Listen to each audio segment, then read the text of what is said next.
This is the news wire. I'm Leah Ubaga. President William Ruto, Prime Cabinet Secretary, that is Musalia Mudavadi, and at least 100 MPs and top government officials will fly to Addis Ababa in solidarity with Raila Odinga, Kenya's candidate for the AUC chairmanship. Other political leaders, including governors from across the political divide, will also be travelling for the vote. The tightly fought election is scheduled at the summit on Saturday and Sunday this week, and so some political leaders will be landing in Ethiopia's capital on Thursday. If the ODM leader wins the elections, it would be a major diplomatic and political victory for President Ruto, as well as Raila, of course. The triumph could cement Ruto's hold on power, attract Raila's political bases, and enhance his standing. Yesterday, at a prayer service led by the ODM party, Raila expressed his readiness to accept the results of the AUC elections as they come. Raila will be battling it out with Mahmoud Ali Yusuf of Djibouti and Madagascar's Richard Landriamantrato. Mimi nina hakika tutakienda pale kwa Mungu, kiongozi ya Mwenyezi Mungu, tutafaulu.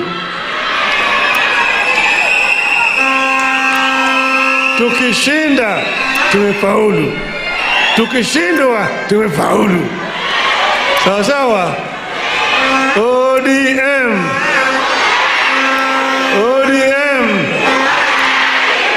Intersex, as the third agenda, has officially been included in the latest gazetted sample of birth notification certificates that are filled at birth. In word, is a major win for campaigners who have spent years in pushing policy reforms to include Kenyans born with both genitalia. The sample has the usual binary genders of male and female, as well as intersex. In the 2019 census, 1,524 intersex people were recorded, which is 0.003% of the country's population, but the exact number is unknown because there is no formal system for collecting data on intersex people. The census number is not conclusive because most families with intersex children or family members shy away from outing them and having them recognized. However, the Kenyan National Commission on Human Rights estimates that the actual number is closer to 1.4 million. A total of 200 out of 1,800 electricity meters serving various public institutions within Machakos County have been stolen. Energy Chief Officer Simon Kirima said citizens have been lacking essential services in public institutions as a result of theft of electricity meters. He noted that during the crackdown, 2 meters belonging to the Machakos County were found at a residential property. Director Energy Newton Musioka issued an ultimatum to anyone in custody of county meters to return them to the nearest police station or the departmental offices within the next 7 days. 4 men have died in a gold mine in Homa Bay County. The men, whose names have not been released, met their deaths in Ruga Village, Kowidi Ward in Rachonyo, South Sub-County. Homa Bay Police Commander Hassan Barua confirmed the incident. Actually, it's only their names which are not known, but physically they are known. Actually, I understand this morning at 11:30, these 4 people went to one mining pit. This pit, I understand it was abandoned by the owner. So they decided to go for the gold. Accidentally, they suffocated. So their bodies have been retrieved. This is a police officer with members of the public. Actually, when going for gold, I think they need to go to the experts, because you cannot wake up one day and go to look for the gold, which is not your work. The incident comes barely a week after 2 people died in a mine in Kakamega County.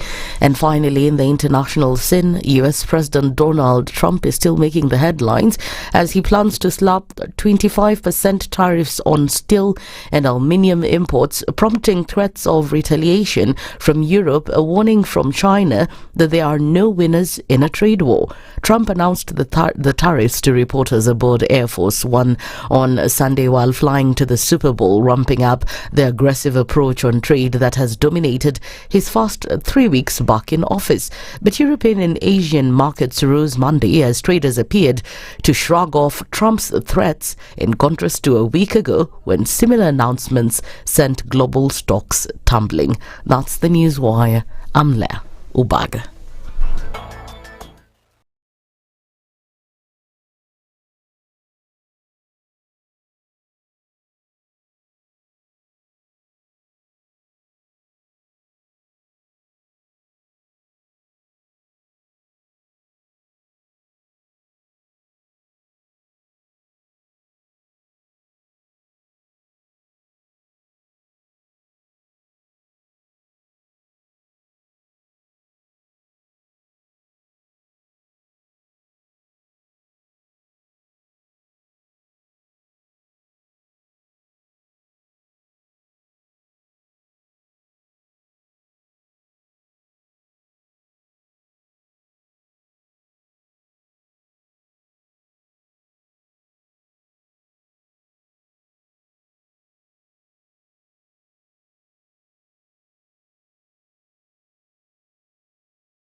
It's Tuesday, and let's take a look at what's happening on the roads this morning as we get into it. Very little. Most people getting where they need to go today. A little bit of traffic on the Thika Superhighway as you get into the CBD. And we'll see some of that start to build around Wairimu Way as you come into the city this morning. The Southern Bypass, for the first time in a long time, is looking all right. As you're going to get towards the Langata interchange, you're coming in the other direction towards the Likoni interchange. Mombasa Road is looking good as you get out towards the city today. And as you come off of Ngong Road, you're looking all right as well. We're going to see what happens as we get into Tuesday proper. In the meantime, let's talk and keep things moving. SpiceFM KE on X, hashtag The Situation Room.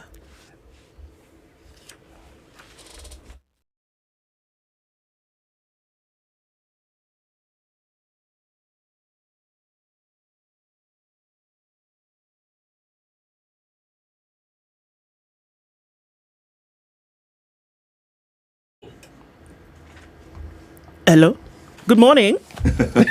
I just had to make sure. Hello. Okay. Pick up the phone. Hello. Hello. Mark, good morning. You know, there's a song that made a lady famous. And perhaps we should have a song of the day every time you crack a joke. Do you remember the song Hello, Hello, Baby by a Kalenjin lady? No. Yeah. So when you said hello, that's what I thought about. She became quite famous for all of 2 months? What a span of a career. What a career, you know. It's fame.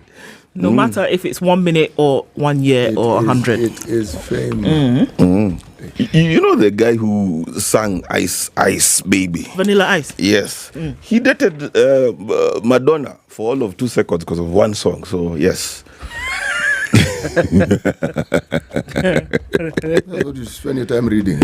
No, I let me tell you, I study all kinds of history. Ask me about Pol Pot, Madonna, Vanilla Ice, Bob Marley. Okay, I got you. What song did Pol Pot sing? Pol Pot didn't sing a song. How do you know? Just Pol Pot, he was busy becoming a megalomaniac. Was my it friend. Cambodia or was it Vietnam? It was Cambodia. Yeah, the killing fields. Where, my friend? All right. You see? Now do you believe? Mimi, Married daddy kabisa. it's hot. And usually, not now. It's been warm, even at night. Yeah. Yes. Yes. Before I used to think I was unwell. This is I've realized it has nothing to do with me. It's the climate. No, you know it's true actually, because I thought I was unwell for a bit. Then I was like, wait, is it hot for everybody? And like, yeah. It is. It's the seasons are changing. If you'll notice, the moon is out and it's full as of as of 2 days ago. So seasons are changing. So when the moon is full, what happens? When the moon is in its phases, also it has a direct effect on the weather. For real? On the waters, absolutely. No, on the water, yes. Yes, and the water. What happens? What with happens to the water? Humidity increases. It or rises. decreases. No, but we are so far from a large It water doesn't mass. matter. No, we're not. It doesn't Which large matter. water mass are we talking In about? the The ocean. It is No, over no, no, 500 kilometers away. Mark, it does not matter. Okay. It bears huge significance. That it matters. Well, that is the debate of the day. By the way, I cannot wait for newspaper review. Cannot wait. Don't worry. Like, I'm excited. Is about a thing. About a thing. Oh, that's what you had to Because every little thing Cause every little thing gonna be alright. You're gonna turn me into a singer. Woke up this morning. No, my brother, you are already a singer, as some people would say. All that is happening is that the singer in you is unveiling itself. I still remember my class 7 teacher and my voice Singing broke. sweet songs of a melody pure and sweet. And this is my message to you. Baby, no. Everything is I gonna like be this alright. new morning thing. Don't worry. Everything is gonna be alright. Right, yeah. Even if the world is crumbling around you, everything's gonna what? It's Be gonna alright. be alright. Okay. Okay, guys, good morning. It is February 11th. Like play. We're already on the 11th Right, and getting into a number of conversations. Good morning and welcome to Kenya's biggest conversation, The Situation Room. Ndu, CT and Mark with you today. And let me tell you some of the conversations that we will be having today. Sawa. At 7 o'clock, we are going to look at this theme that I think very interesting. We're going to be looking at women and girls in science. We know that today is the International Day of Women and Girls in Science. Dr. Sophie Oyuga, delightful doctor, is the acting deputy director at the CGMRC. We'll tell you what that is in a while, but she'll be here to talk about a couple of things with us. And then at 8 o'clock, Morara Kebaso and Caswell Makore will come and tell us about, the position that younger people have taken in politics. And if people have fallen along the way, why? And if we need to have some kind of focus, what? That's the conversation we'll have at 8. And then at 9 o'clock, we'll talk about the impact of IMF funding on Kenya's economic reserves. It's always been a thing. Have some, keep some, do not, increase your taxes, etc., etc. Dr. Stephen Gashie will join us at 9, and he's an economist. So those form the conversations that we will be having today. Karibuni Sana, already getting into the room with you. Sindio, our live streams are up. Click in, guys. SpiceFM KE on YouTube, on Facebook, and on X this morning. Yeah? Why is this thing making noise? It's a nice noise, though. Oh, lolo. Okay, thanks. It was lovely noise. Isn't it? I liked that song. Yes. Good surprise. Okay, so, we're going to say hello to you in just a minute. But you know what? You run a business. So you all run a business. And and sometimes you want to make these payments from one business to another. Yes. And you're not really sure how to go about it. Yes. You're looking for your supplies to come in from Morocco. Yes. For, those dates that you want to use to make your trail mix. And then you say, okay, so how am I going to pay? How am I going to pay so that I don't have to wait for days for this payment to come through? Well, the folks at VirtuFX say, you know what? You can actually make this happen. By getting onto our platform, we ensure that you have quick payments and quick turnaround time. We ensure that there are no hidden fees. We ensure that you do not have to wait and then find out that you've been charged an arm and a leg to be able to send this money. The sweet part of this deal also is that you can send money to 190 plus countries around the world, and you can do this in 49 plus different currencies. Exactly. So you don't have to worry, will my money reach, will my supplies come because of whatever. One business to the next. You can make sure that these payments come out in real time, and at the second instance, you make sure that there are no hidden charges, and all of this information can be found on www.virtofx.com, making business and payments so much easier. Okay, as we get into conversations today, let's say hello to you, shall we? A number of you have already gotten online today, and so we shall greet you. Sawa. Good morning from Doha, Ndu, Mark, and CT. Kenya's politicians have no ideology, so now Sakaja is considering second term with ODM ticket. Yes, good morning to you, Bernardito. It's going to be an interesting morning. Peter Kiaria says good morning, checking in from Mombasa.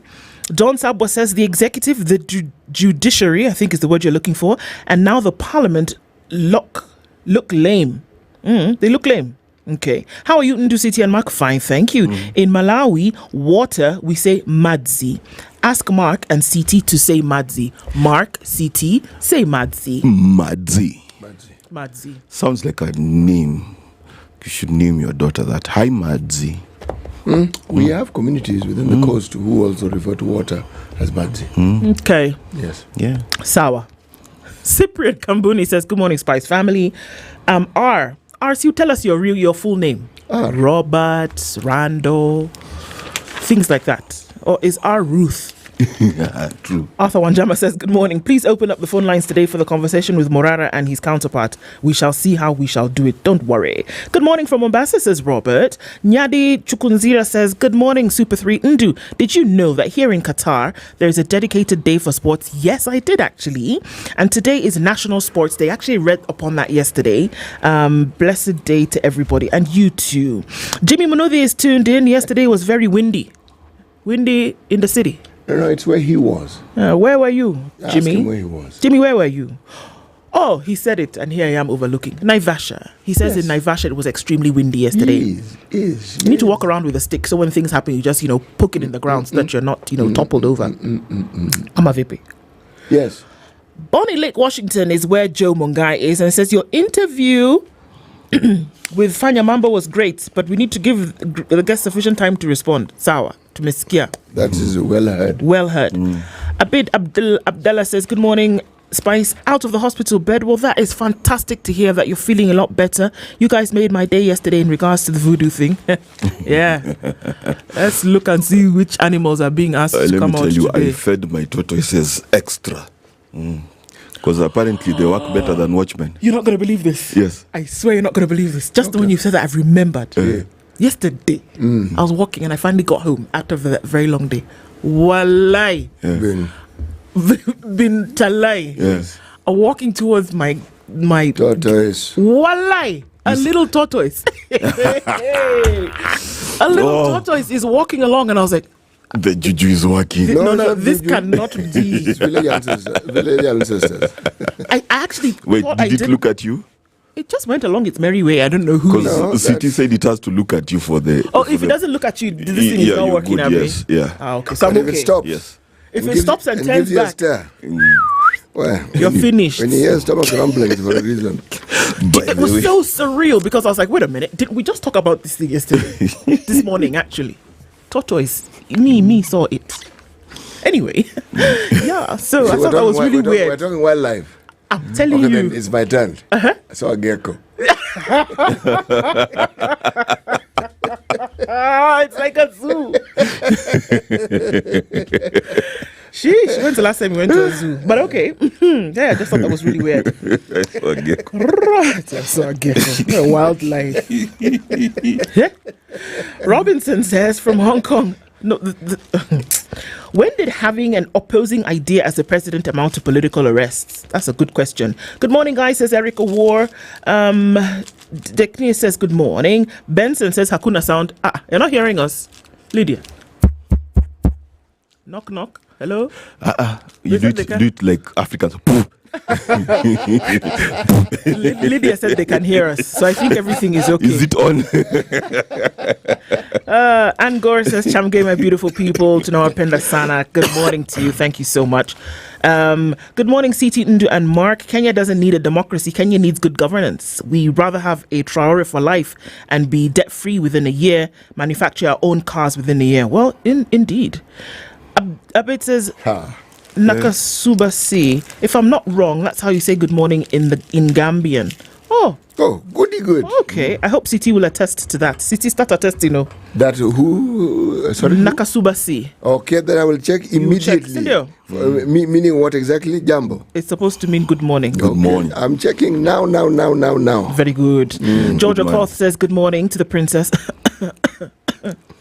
We need to find out whether princess is Lydia. No, it's me.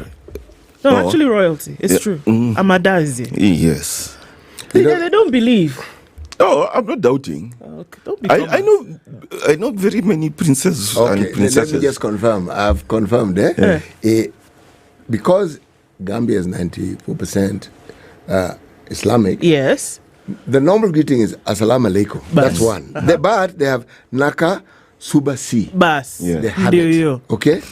Yes. Now, some separated Naka, one word, Suba, another word, then Si, another. Others is Naka, one word, Subasi, another. So, yes. Naka Subasi. Subasi. Yes. So the answer is yes. Yes. Okay. Yes. Eric Courier, what's the problem? Calm down. Hisa Daniel says good morning from Atiak in Uganda. Spice, hoye. Natumai mkotimam. Yes. Steady. Yes. Rock steady. On the midnight. Okay, sorry. David says good morning from Denver. Vanilla Ice, Madonna. How old are you guys? Mama J is asking. Jeremiah Mutai says it's the gibbous moon, not the full moon. Well, I am so sorry. Gibbous moon and not the full one. But either way, it's in its luteal phases, so it's changing. Hey, Jermaine. Good morning, Spice. Tuned in from Toronto, Ndu can be a crooner. Just come, Paul. I show you one thing.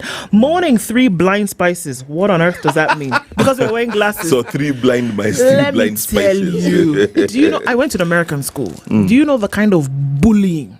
You went through because of glasses? I went through because of glasses. Are you serious? Oh my God.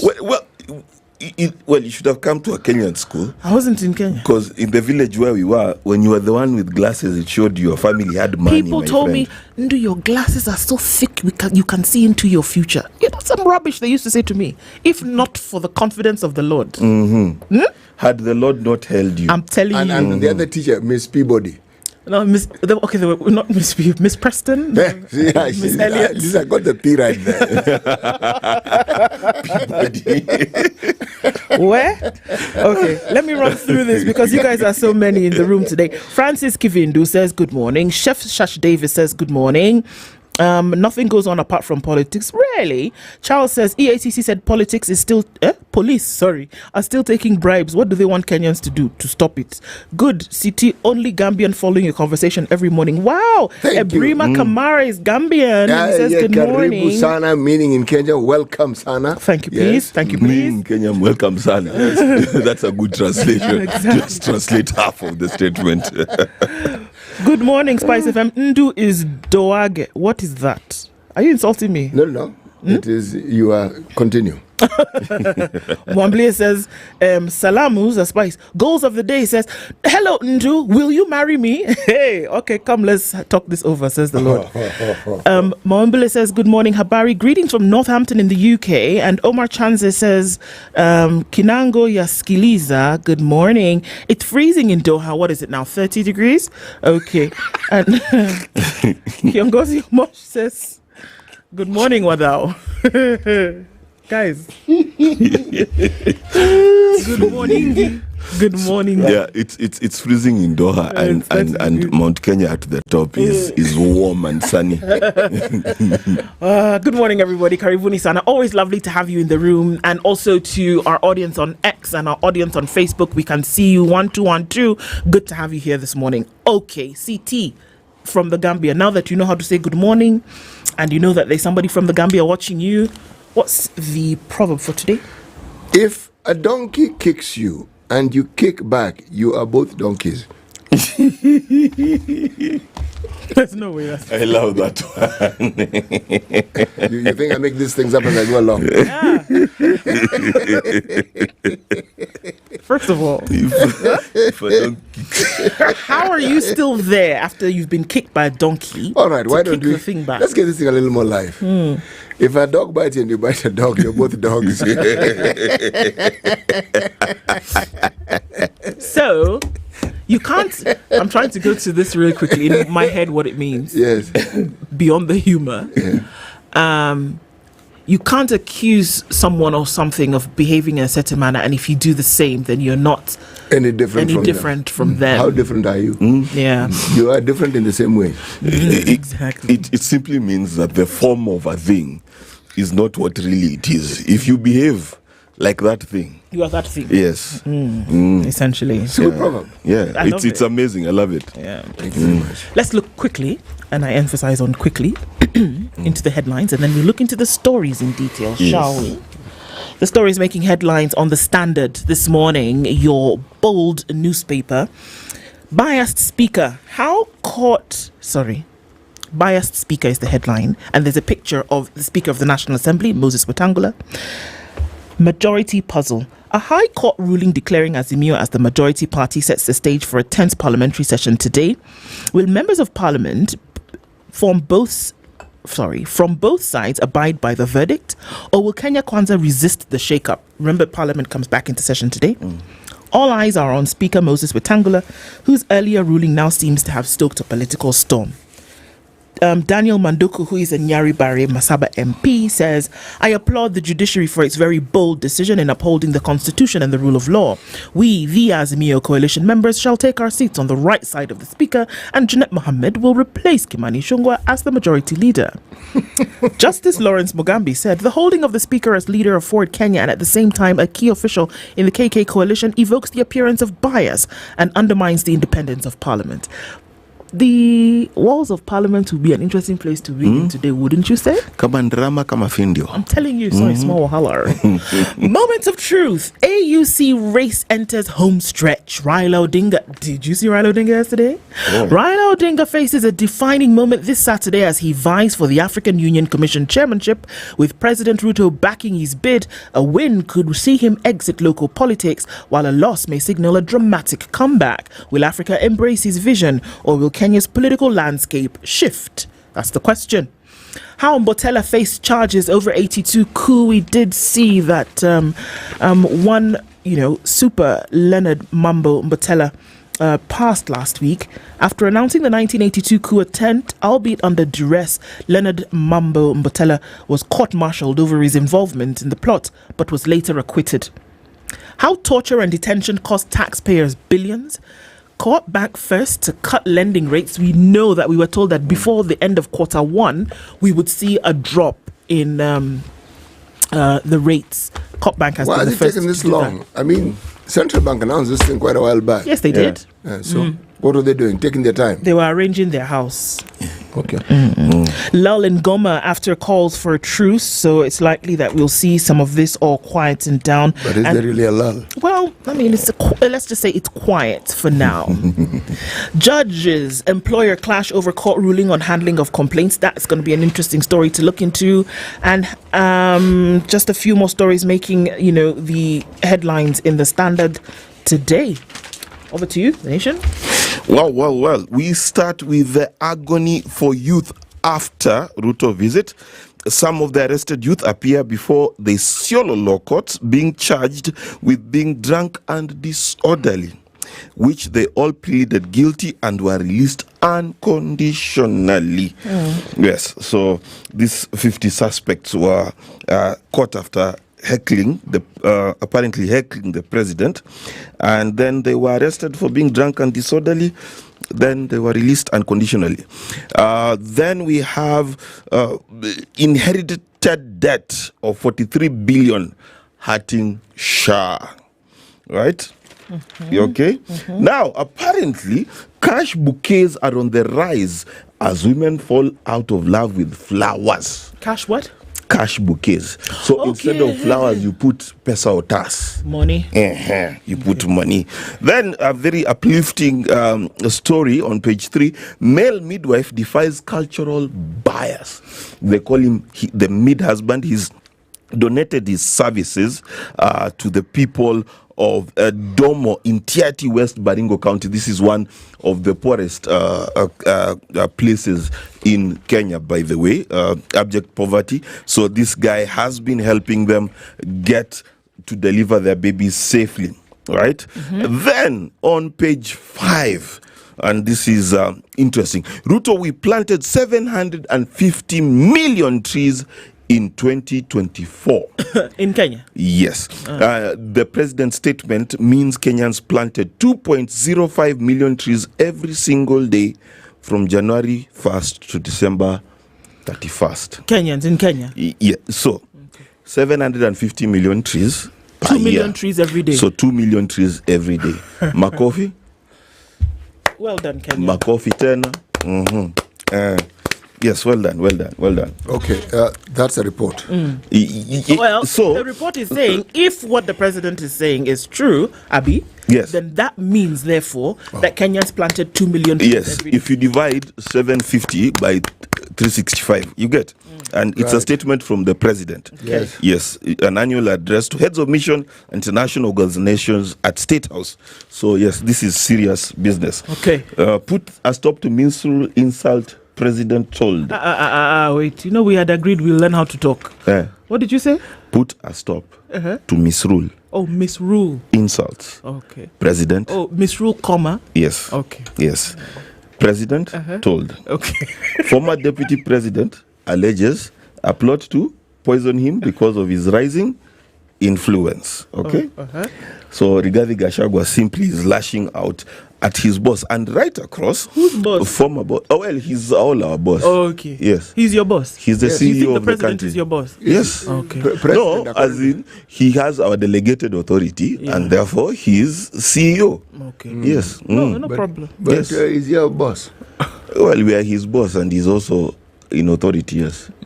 He's the person we've given the job. Not true. So this boss thing, let's get it clear. Don't get it twisted, man. Okay, so Carry on. CT has wagged his finger at me. How Uhuru Rigathi Cold War threatens anti-Ruto alliance. So, according to Jeremiah Kioni, we have been pushing for Matiang'i agenda owing to some consideration that need not worry you. That is according to Jeremiah Kioni. Now, one Muranga women rep says to help Mount Kenya understand what goes on between Mr. Kenyatta and Mr. Gachagua, I can tell you without any fear of reprisal that Mr. Kenyatta vows in private that he needs nothing to do with former Deputy President Rigathi Gachagua. So that is The Nation. You can get more stories. Wait. Oh, hold on. Special audit of counties targets secret multiple bank accounts. Tenor. Secret multiple. Oh, these ones now are secret. Yes. Okay. And multiple. So the Yes. other multiple ones were in the public. Yes. All Now right. these multiple ones are secret. Sawa. Yes. So again, like they say, Wakenya wapigiwe makofi. 2 million. Well done Kenyans. A day. It's not a small wahala at all. Yeah. Ngwa City. Yes, please. Right. The Star is free today. So top right-hand corner in teal green. Epic battle for governance seats as first-timers face stiff competition. Story on page 6. And there are pictures of 5 governors. Abdi Guyo, Isiolo, Fernandez Barasa Kakamega, Kimani Wamatangi Kiambu, Abdul Somad Nasir Mombasa, Johnson Sagaja Nairobi. Then under each of those photographs, there's a photograph of somebody who ostensibly is being suggested would challenge them. Isiolo Governor Fatuma Dulo, Isiolo said, Fernandez Barasa, Buyaboni Halwale, vying for that same. Kimani Wamatangi, there is Gadhoni Wamshomba. They're vying for what? Governor. These governors, they are the first-time governors, okay? And these are the competition. I'm reading the names of the competition. Sawa. According to the Star. Abdul Somad Nazir, Muhammad Ali, then Johnson Sakaja, Babu Owino, okay? That is the story on page 6. Then, queries over 40,000 civil servants who failed to go on leave. It's being suggested by a research that was conducted that some of them just don't go on leave. You know this thing of going on leave so that you can, unwind and you can recharge and blah, blah.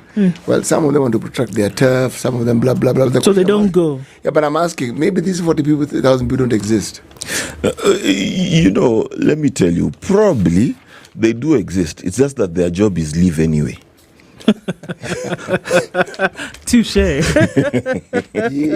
Wow. Right. Because according to this, 40,000 people failed to take leave. So anyway, win for intersex persons as third gender gazetted. In this Kenya, we've gazetted third gender, intersex. Oh, okay. Yes. I agree with it, actually. But they exist. They exist. Yes. And it's a biological, physiological issue. They exist. It's not any of these things where they exist. Right. Stringent policies. State outlines rules to control sand harvesting, okay? It will be illegal to transport sand without a permit from the National Environment Management Authority, that is NEMA. This is after the government introduced stringent regulations in its latest bid to control sand harvest in the country. This is nonsense. Okay. Don't say what you think. No, I am saying it loudly. It is nonsense because what it means, they're just going to charge people who have a sand more money. That's all they're going to do. When you have stringent measures, how many times have we heard this? Stringent measures, they're now going to take control. County government is going to do what? But the question is, if we don't harvest sand, how are we going to build houses? This is a story that has a beginning and an end that has been the same for as long as there's been sand harvesting, okay? So telling us NEMA is going to, what? Stringent controls. NEMA, stringent controls.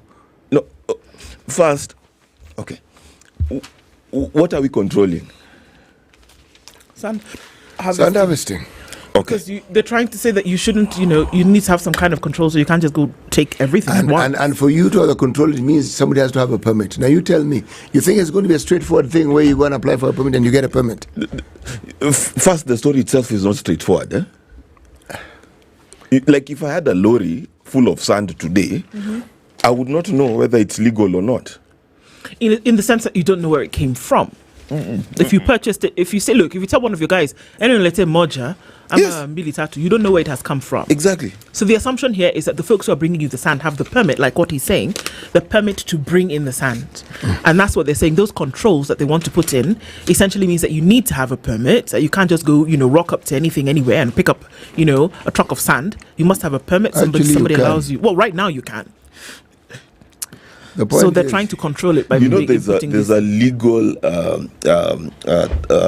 theory that says you should not give out rules that in practice are impossible to implement. Right? So if you say you're going to control sand harvesting, like how exactly are you going to do? You shall create a sand police. Acha to scare story, the details, then you'll tell us later. Abi? Okay. I'm not going to tell the details of this story. I will not. Not. God. You know what? Stretch. I wake up every day and I thank God that I work with CT and do. Amazing people. Calling it like it is. This. Home stretch. Odinga hopes to crown illustrious career by winning post. This according to the Star. Now, this one you will like. Oh, this one you will like. 100 MPs head to Addis for Raila's AUC polls D-Day. I told you you'd like it. Sorry. Are they voting for him? No. They can't vote? No. Support. Okay. They can't vote? No, I know. I'm just being... Which kinds? 100 of them. Okay, let me tell you something. A ticket to Addis Ababa, give or take, is about $430. Return. True. Okay? Economy. Yes. Okay, and what's the likelihood of these fellas? An MP does not fly economy. No. So a business class ticket at about $200 to $300 on $300 on the safer side, yes. So $750, right about there, times 100 of them comes to $750,000 USD. Okay, they've not slept too. They've not eaten. They've not taken taxi. Count their per diem. Okay. So per diem to add this, if my memory serves, at the level of an MP is between $800 and $1,000. Yes, per diem. So per day. 1 day you're given money. $800 to $1,000. It's for what exactly? Take care of your accommodation, take care and of meals accommodation, and whatever. meals. So you're out of station. There's a lot of meals. My friend. It's a lot of accommodation. Yeah. So this money is going to be spent so that they can go and sit down and look at people voting. No, I'll be what? Let me tell you. Do you know what you need to observe? How many Instagram stars are also going to have pictures in Addis Ababa as they support Baba? See it. You're on a roll today. Addis Ababa supporting Baba. Just continue. We are seeing you. Let me tell you a story. Even City, are you done? Because that story it has the potential to annoy me a little bit, and I have the joy of the Lord in my heart. Completely. This morning. Please carry on. So I don't want to be angry. I am through with my headlines. You're satisfied? Completely. I don't want to be angry. Content. Now let me tell you how judges and employers clash over court ruling on handling of complaints. This is interesting because then it goes deep dive right into how a judgment by the Employment and Labour Relations Court is likely to intensify the push to remove Supreme Court judges from office. You see, Justices Stephen Radido, Christine Barry, and Dr. Jacob Gakeri ordered the Judicial Service Commission to re-examine a preliminary objection raised by Justice Helen Wasilwa regarding its powers to entertain complaints from judges based solely on the merits of their judgments. Follow me so far? The three judges stated that it is now an agreed-upon principle that the Commission cannot assess a judge's competence by only analyzing their decisions. That you cannot say that because you decided this way or you ruled this way, then that we're going to use those to test your competence. They said no, it cannot be. They noted that Justice Wasula had raised the issue with the Commission, but it remained unresolved, adding that the Commission should weigh both the legal merits and its powers before deciding whether to require a judge or magistrate to respond. Several cases had been filed before the Commission seeking the removal of Chief Justice Martha Koome, her Deputy Philomena Mwilu, and Justices Mohammed Ibrahim, Smokin Wanjala, Jokin Dungu, Isaac Lenaola, and William Okoh. The primary issue concerns their decision to ban lawyer Ahmed Nasir Abdullahi and his law firm from appearing before them after they repeatedly disparaged the court. Ahmed Nasir filed a case before the East Africa Court of Justice, arguing that he was denied the right to a fair hearing at the Supreme Court. At the same time, a separate case is before the High Court, where the judges argue that the lower court cannot reopen its decision as it was ratified by the court ruling. This is going to be a long game. It is going to go on for a very long time from what we can see. And you know what my question is, Ndue? This country, how much drama, high-octane drama can we deal with? At the same time. At the same time. Like, we just got rid of Gachagua, right? Now we want to undo the Supreme Court. Never mind that the Speaker of the House is in office illegally. My friend, are we living in an upside-down world? Yes. There's something absolutely wrong with how we do things in this country. So we get rid of all Supreme Court judges, then we start a whole process of getting other judges 2 years before an election. So what, I mean, how many, even a circus clown cannot juggle so many balls at once. What is going on? Here, this side, remove the Supreme Court, don't remove them. Speaker. Elections, don't remove the Speaker. IEBC. Don't vet people, put IEBC, put commissioners, then at the same time still develop the country, send children to school. Shah Chief is not, Jamani. Opposition is government, government is opposition. What? How can you have so many things going on in this manner at the same time? Why? Come on. You know, Kenyans really need to go for therapy. I personally think as a country, we should all get on a Zoom call with a therapist and we get healing. Because, honestly speaking, Parliament is going to be chaos today. Supreme Court is going to be issues for the next 6-7 months up to a year, right? Then we start going into campaigns. Then Gachagua. Then we start going into campaigns. Going into campaigns. Yes. You mean intensifying? Intensify because we're already there. Yes. Then Gachagua will keep dropping bombs every day. Problem is, after a while, they will no longer have the shocking effect that they had. We will now associate him with hyperbole, meaning every time we hear of the immediate former deputy governor, we expect him to say something scandalous. That is the thing. You keep saying it, it becomes commonplace. So the effect that you think it's supposed to have, it will not have. Nah. You know, Cat Williams once wisely said that politics sometimes feels like a bad marriage. So he suggested that we should start, instead of getting married with politicians and our political circus, we should perhaps date our politicians. You know, just try them out for a month. They don't work, you kick them out. You know. Yeah. Cat Stevens comes from which country? Cat Williams, he's in the United States of America land. Sorry, Cat Stevens was a musician. Cat Williams. Sorry. Cat Williams, short dude. Yeah. Palm, goatee. Stop referring to him as short. Vertically challenged. Brief. No, sorry. Oh God, Cat Williams should not hear this. No. He will say, I had some people. But we do date our parliamentarians. Hey, my friend, 5 years. Maybe for 5 years, but we date them. We know them. But by the time someone is being elected, this person is known. It's not as though he's some unknown. By the time someone becomes a member of parliament, there's a reason why they're being elected. This is true. So we have some, and in some cases, there are people whose opinions we respect, who have vouched for them, so we know. It could be your brother, it could be your mother, it could be your father, it could be your villagers, it could be your wife, it could be your children, it could be anybody. But we don't have any member of parliament whom we can say we don't know. From my constituency, we do know them. We even know where they come from. We even know their relatives. You see, the thing is, Cat Stevens Cat Williams. Sorry. It's okay. He okay. knows it's you. You're talking about. Yes. Holla at Cat Williams. Yes. The where he comes from is different from where we come from. Our MPs speak our mother tongue in most cases. And they're also our relatives in most cases. Yes. So they're people we know. Yep. Yes. If they're not, they're relatives and people we're related to. Just two questions and you'll find And how you'll find somebody connected exactly. somewhere. So what he says is true of where he comes from. Here, these are people we know.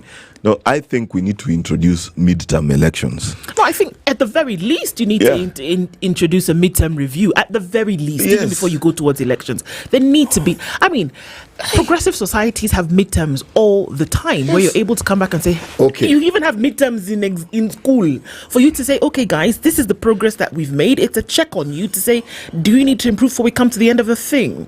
Yeah. In every sector, whichever way you want to look at it, you do a review. There are entire sectors that are dedicated to evaluation and monitoring. Come on. You know, if you look at what is happening in the US right now, my friend, the onslaught on government processes. Crazy. Let me tell you, that curriculum is fast. It is fast. Remember there was this orb that was brought at KICC and you're supposed to stare at people's eyes. You stare at it, then it gives you money. Remember that one? Yes. Oh, yes. Now I understand. You know, I was wondering, why are they mentioning the name of Elon Musk all the time? Kumbe.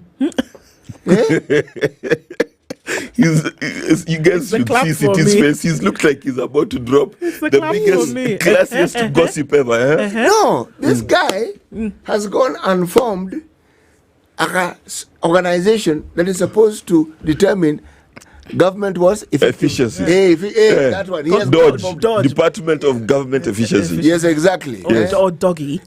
Doggy. You know, here Dodge in Chenga. So, having done this, he has unleashed all these guys who used to work for him in Twitter. Yes. They're now harvesting government data. Now Americans are losing it because they're like, hold on completely. a minute. Those are sacred things. I mean, the thing that I heard and I said, this makes sense. Some of that data involves his competitors. Yes, it does. But then, intimate details about the citizen, they're saying, no. This cannot possibly be allowed to be in the hands of an individual.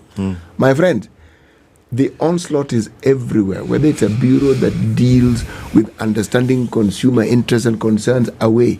It's like in one, how long has it been present? 2 weeks? Yes. Yeah, 20th of January, almost, about going to 3 weeks. In that time, they have topsy-turvied very many fundamental things. Abisa? And literally told federal workers, take a quick retirement, or 2 months from now, we're going to fire all of you. Yeah, first of all, mid-level, you're out. Now, why am I giving this example? I am looking at a country that we've known for the longest time to have very strong checks and balances.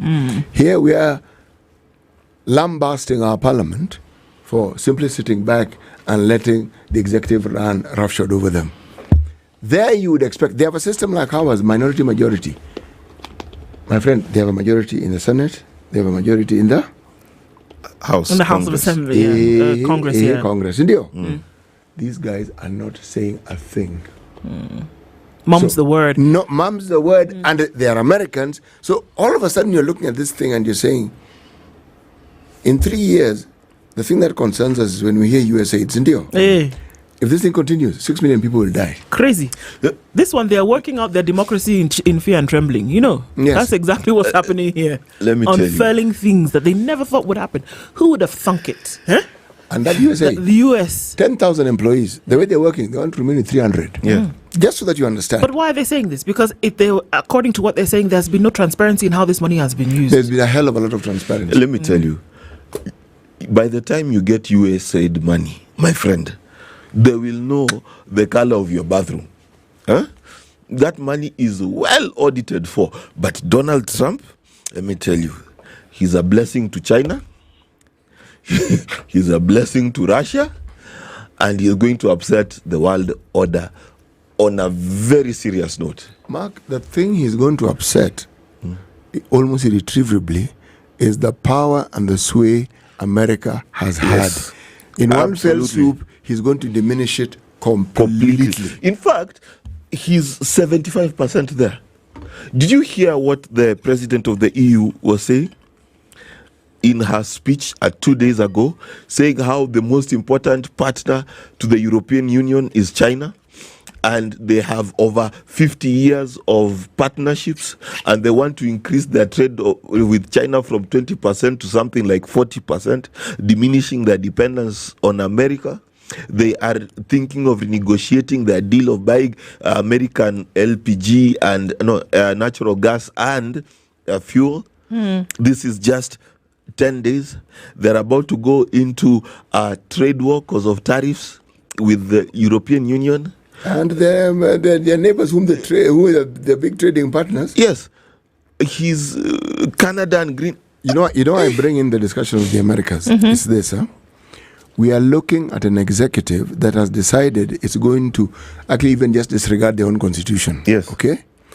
We are looking at a Senate and a Congress because they have a majority who are not acting, they're not playing the check and balance role they're supposed to. They should be. Yes. Yeah. And if it is too difficult to look at what happens in our country, let's look at America, because it's a mirror, copy, color, image of what we have. Just look at what is going to happen. So when we talk about Parliament being a lame duck Parliament, you understand exactly what it forebodes for us. There's no ifs and buts. Sometimes looking at your own situation is mad with biases. Look at another country. Look at another country. And look at what's happening to them. Absolutely. And as they watch, this is the bastion of democracy that the world has been touted. This is the mother and father and uncle and auntie of freedom. It is. And Okay. look at what is happening. You hear the vice president talking. I thought, wait, does this guy have African relatives? Because It's talking like us. It's talking like he's talking like us. Yeah? They're just like us. Yes, They're he's just talking like us. He's disregarding the law. He's disregarding the constitution. He's speaking dictator language. Yeah. And I'm thinking, Kumbe, we have relatives and we didn't know. Kumbe, when they say strong man, they know it's because what did he say about the donkey and the dog? If you kick the donkey after it kicks you, then also you're a donkey. And So you're calling people strong man and misbehaving and irresponsible. Kumbe, they've been envying us all this time. They wanted to do it. What's amazing is Trump told them, he was asked, will you be a dictator? He said yes for the first day. He kept his word. See, a day is like 1,000 years, and 1,000 years is like a day. Yes, So you- to the Lord Donald Trump. All right, give us another story before we come to the top of the hour. No, actually, I want to discuss the trees. Hey, God. The 750 million. Environment. Saubas. Sasa, 20 cars, eh? you know, the target is 15 billion trees by 2032. Yeah. That's in what? 7 years? Yes. Yeah, 7 years. So, it means we must rack up, right? How many trees we are planting. But let's do some math. Abi, to borrow your term? Yes, please. Yes. 15 billion trees. How much space does one tree occupy? Like on the ground or into the... Full grown or teeny Well, tree? you see, kind when of it's tree? full grown, you have to accommodate that it will be full grown at some point. So a meter squared, 2 meters squared. City has measured for No, you. a city that's important. That's the trunk. I'm talking about the space a tree needs to grow. Why you bring... Okay, 2 meters. Give him 2 meters. No, I actually don't know. So tell me. Just let's say 1 meter squared. 1 meter, 1 meter, 1 meter, 1 meter. Yes. Round. Yes. Even the square. Right. Okay. Okay. Carry on. So 15 billion times 1, it means we need 15 billion square meters. Sir. So how many square meters is Kenya? Oh, that's where you're going with this. Okay, do the maths. So let us Google together. Okay, class? Yes, Are we yes. together? Yes, teacher. So how many square meters is Kenya? Sawa. Kenya is 580,307 square kilometers. We have space for No. Space. What No. is it? How many did you say you need for those trees? 15 billion? 15 Meters. billion meters squared. Yes. You need 15 billion. meters. Yes. Meters. So, listen, Not to turn- kilometers. Not kilometers. Hold on. kilometers is 1,000, sindio? Yes. So 1,000 times 1,000. So add 1 million. Yes, it's 1 million. Yeah. So Kenya is 5.8 billion square meters. Yes. And you need 15. And you need 15 billion. Okay, that's fine. See, Tanzania can borrow you some. No. In fact, that ambition is good. So we will, we can plant the trees, storied trees. Not only storied trees. No. Going up. Not even storied trees. To have a forest, you actually don't need the sort of landmass we're talking about. No. And you can choose trees which are pygmy in size. Sindio, there you have like pygmy orange, pygmy papaya, those ones. And there are also some trees that are not as round as the cedars of Lebanon. Yes, or You like can baobab. even do No, I agree thin fully. trees. I agree fully. So there's space. Except you have cities, you have roads. Okay. It's true. It's not just trees you're planting in there. I agree, but I agree with you completely. In fact, we need more trees in the city. Yes, like grow them on our windows. Yes, we can. On our rooftops. Yes. We can do that. No. Clearly, we need more space than we have. That one I got. Yeah. Okay? But that's what I'm saying, it's a good ambition. Some of these ambitions, which even if you fail, you have succeeded. That's true. That's true. Let me ask you guys, they didn't say that they will grow and keep 15 billion trees. They said they will plant 15 billion trees And in not Kenya all by 15 2030. And not all 15 billion will remain. survive. And Let me ask you a question. ask me to. So you guys are saying that if you plant maize, you don't intend for it to grow. You're just setting a target of planting. I'm just telling you what they said. The example is not a good one. Look for another example. So when you plant a tree, Thank you. you want that. You are not ambitious for the tree to grow. No. If you've grown trees, not all the trees you grow. No, reach maturity. but what is your intention? Okay, Is guys. to have many trees. All right. Unless you're doing bonsai. Sawa. Oh, baby bonsai trees. Our time is up. We are going to go to the top of the hour. Our system was doing a bit of a something, but let's talk. It's 7 o'clock into the news.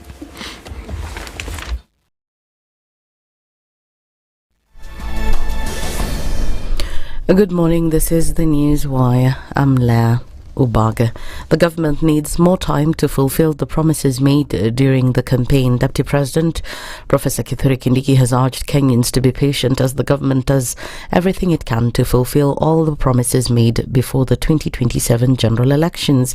He has criticized some leaders who claim that the Kenya Kwanza government has failed Kenyans by taking a long time to achieve various development goals. The implementation of the Kenya Kwanza and UDA manifesto is a 5-year project, but as part of good practice of good project management, every year we take stock. What have we done? What has not been done? What has already been done? So, najua watu wengi wanawekea wananchi uchochezi na kuwawekea sumu. Sijui kuna mambo hajafanywa. Ni kweli, there are some things which are yet to be implemented because we are just 2.5 years into the administration. We have another 2.5 years. Kindiki now claims that the government has taken a long time to resolve the issues of economic slowdown. He said that inflation of basic goods has already decreased while the Kenyan shilling has strengthened against the US dollar. President Ruto has worked hard. His administration has worked hard. That's why today, compared to 2022, certain economic factors are now stable, general factors. And I want to put it clearly. Nataka nieleze ya kwamba mambo ambayo serikali imefanya katika miaka miwili imepita ni mambo ya kudhibitisha uchumi kijumla. Na kwa hivyo ile kazi ambayo imebaki sasa kwenda mbele ni mambo ya kudhibiti uchumi wa wananchi binafsi ama uchumi at household level. That is where we are going now. But it took a lot of work to get the Kenyan shilling strong again. It took a lot of work to get inflation under control.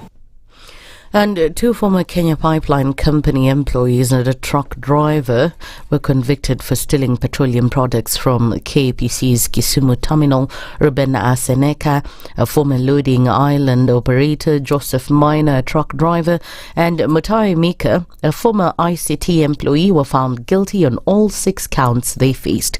The trio was charged with conspiring to steal 13,852 litres of motor spirit premium worth 2.4 million shillings. The oil belonging to various oil marketers was in KPC's custody and had been loaded onto a road tanker when it was stolen. And finally, Wiper leader Kalonzo Musyoka has reiterated that the Azimio La Umoja coalition will take the majority side in Parliament after the High Court's ruling last week that National Assembly Speaker Moses Wetangula erred in declaring the Kenya Kwanza alliance the majority. Speaking in Mtwapa, Kilifi County, Kalonzo called on 14 MPs who'd defected from Azimio to the Kenya Kwanza coalition to get back to Azimio when the National Assembly resumes sittings today. He also called on former ODM party leaders John Mbadi, Hassan Joho, Wycliffe Oparanya and Apio Ndai, who are serving in President Ruto's cabinet, to resign. Mmoja wao ni Joho, mwingine anaitwa Wadai, mwingine anaitwa nani? Badi. Ati yeye waziri wa fedha, Badi. Ati anaenda kusaidia Ruto kuongeza ushuru. Wao tunasema wajiuzulu mara moja. Wangapi wanasema wajiuzulu? Because huwezi kuwa mguu mmoja pande hii na mguu mwingine pande ile, ndio tufukuze huyu Ruto kabla hata 2027. That's the news wire. I'm Lea Ubaga.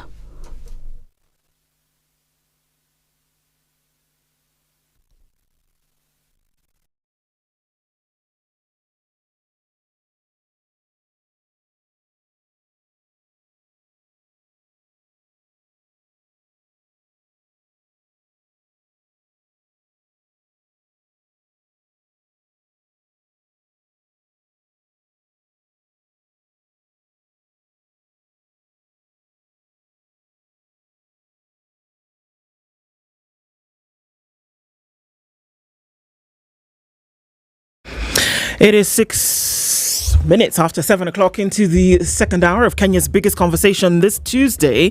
And looking at a number of conversations that we'll be having as we get into the International Day of Women and Girls in Science. And our guest is already seated this hour, and we'll be looking at some of those conversations in a short while. But as we get into that CT, you know, there are folks who have this dream eventually of owning your own home, and then you say, how am I going to do it? Because, you know, how am I going to do it? How? Once upon a time, there was a financial institution called Diamond Trust Bank. Okay. And Diamond Trust Bank lived in Kenya. And they grew and had relatives in East Africa. And one of the things that Diamond Trust realized is that there are people who actually need to buy houses. So they came up with a mortgage plan. And this is what the mortgage plan has to say for itself.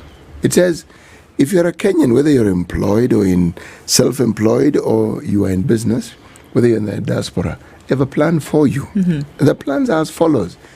If you are in the diaspora, the Diamond Trust Bank says they will give you a mortgage of up to 80%. If you are in Kenya, they will give you a mortgage of up to 105%. And then they say the story hasn't ended there. In addition to that, the mortgage will attract an interest rate of 9% if you take it for 10 years. If you take it for 25 years, it will earn an interest of 9.75. Why? Because this is an amount that will be rock steady. It won't, there is no up and down and yo-yo. That is the amount that you will pay for the term that you have indicated you want. But should you come across some money and you want to pay for it quickly, there are no penalties. Okay. And they're also saying, don't stop there. There are no hidden charges.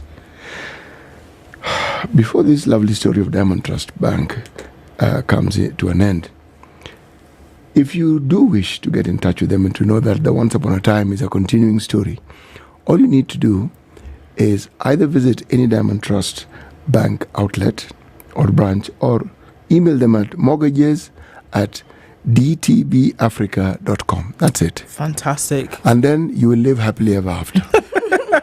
And there ends the story. And you live happily ever after. Fantastic. And even with your businesses, as you're making these payments in order for things to happen in your house or getting your mortgage all set up, remember that there's this group of folks called Virtual FX, this platform called Virtual FX rather.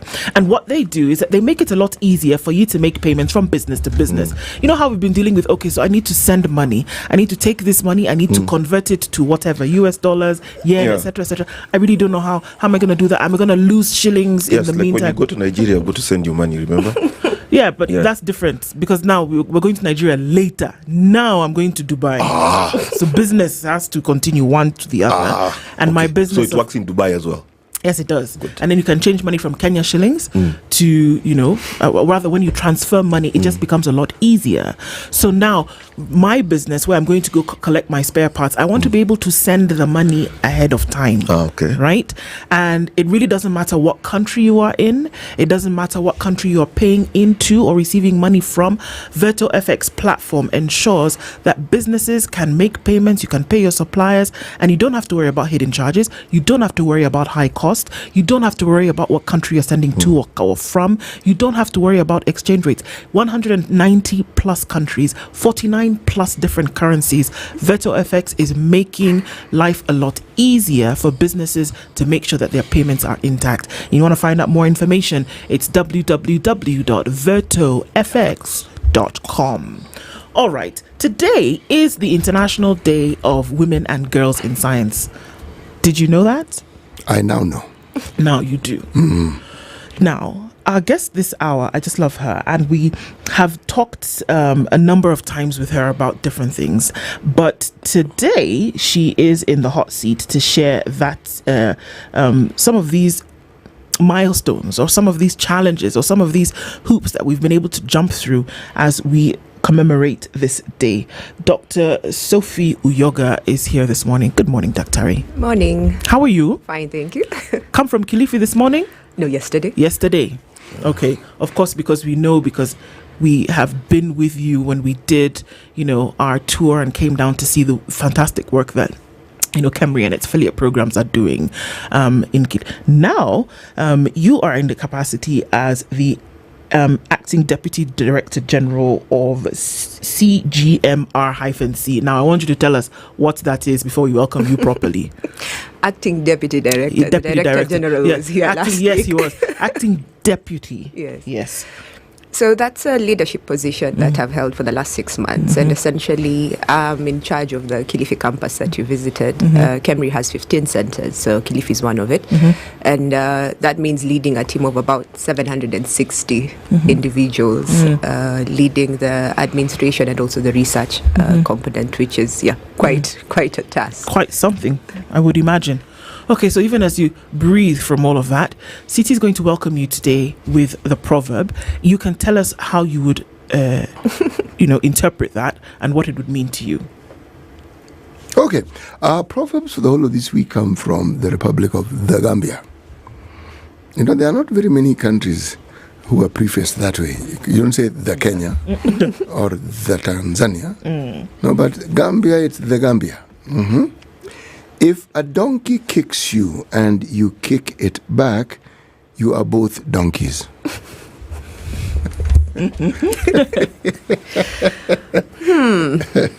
It's a tricky one. If a donkey kicks you and you kick it back, you're both donkeys. I'd say, if someone wrongs you and you return it back or retaliate, then who's the bigger person? That's how I take it. Right.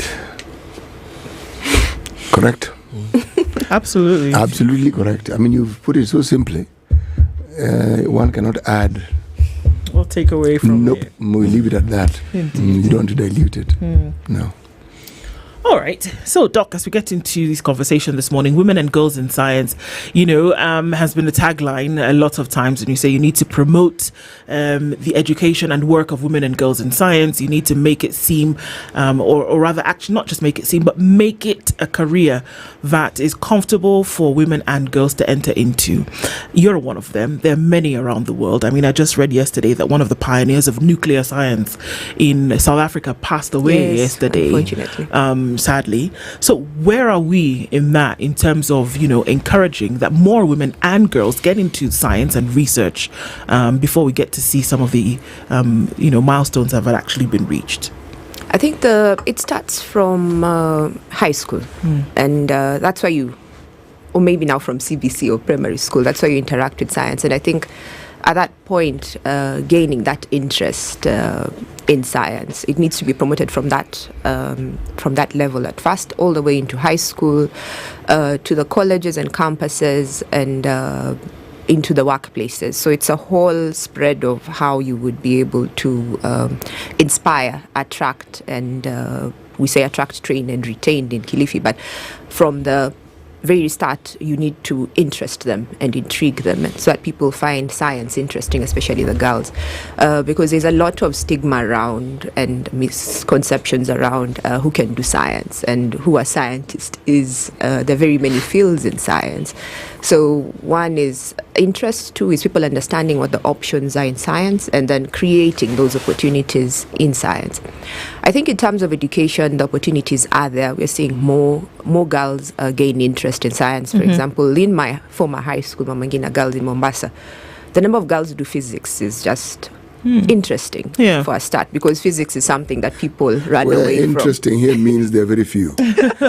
Yes, generally there are very few. We actually have a female physics teacher, which is inspiring for the girls just from the very onset.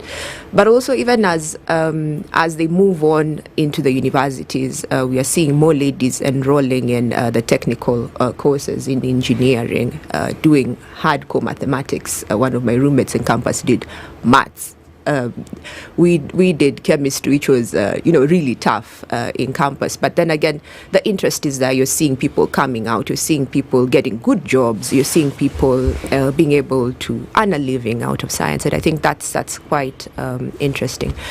In terms of the workplaces, there's been a lot of heavy investment in having women. So the International Day for Women and Girls in Science also recognizes leadership in science. And as KEMRI, we are seeing change. We are having more women in leadership, both from my senior colleagues here at our headquarters here in Nairobi, and even myself, I'm an example. My predecessors were all male, and the program has run for about 38 years. So you can imagine, I just came into this position last year, August, 6 months in. So the opportunities are there. The environment is getting better. And we're getting more interest. So the thing is to keep inspiring the women and the girls, and to keep supporting the women and the girls in whichever career they choose. Dr. Sophie, tell us your story. My story. I'm someone who's really interested in science. I guess that started way back from primary and high school. I was really good in biology and chemistry, so I realized my strength early on. And I guess the environment was enabling for me. My mom did support me. She's my number one fan, followed by my sister, who's also a scientist like me. And having that environment that enables you to go out and reach out for what you believe in and you want is very important. So transitioning from high school, as I said, I schooled in Mombasa, to college. I went to Jomo Kenyatta University of Agriculture and Technology. Those days, the women within campus were few. It used to be called Juja Boys. Juja Boys, yes. So we are the Juja girls. So we were known as the Juja girls, and there were few women. There were few people doing science. I can remember my year mates in engineering were very few in their class. Electrical, civil, arc.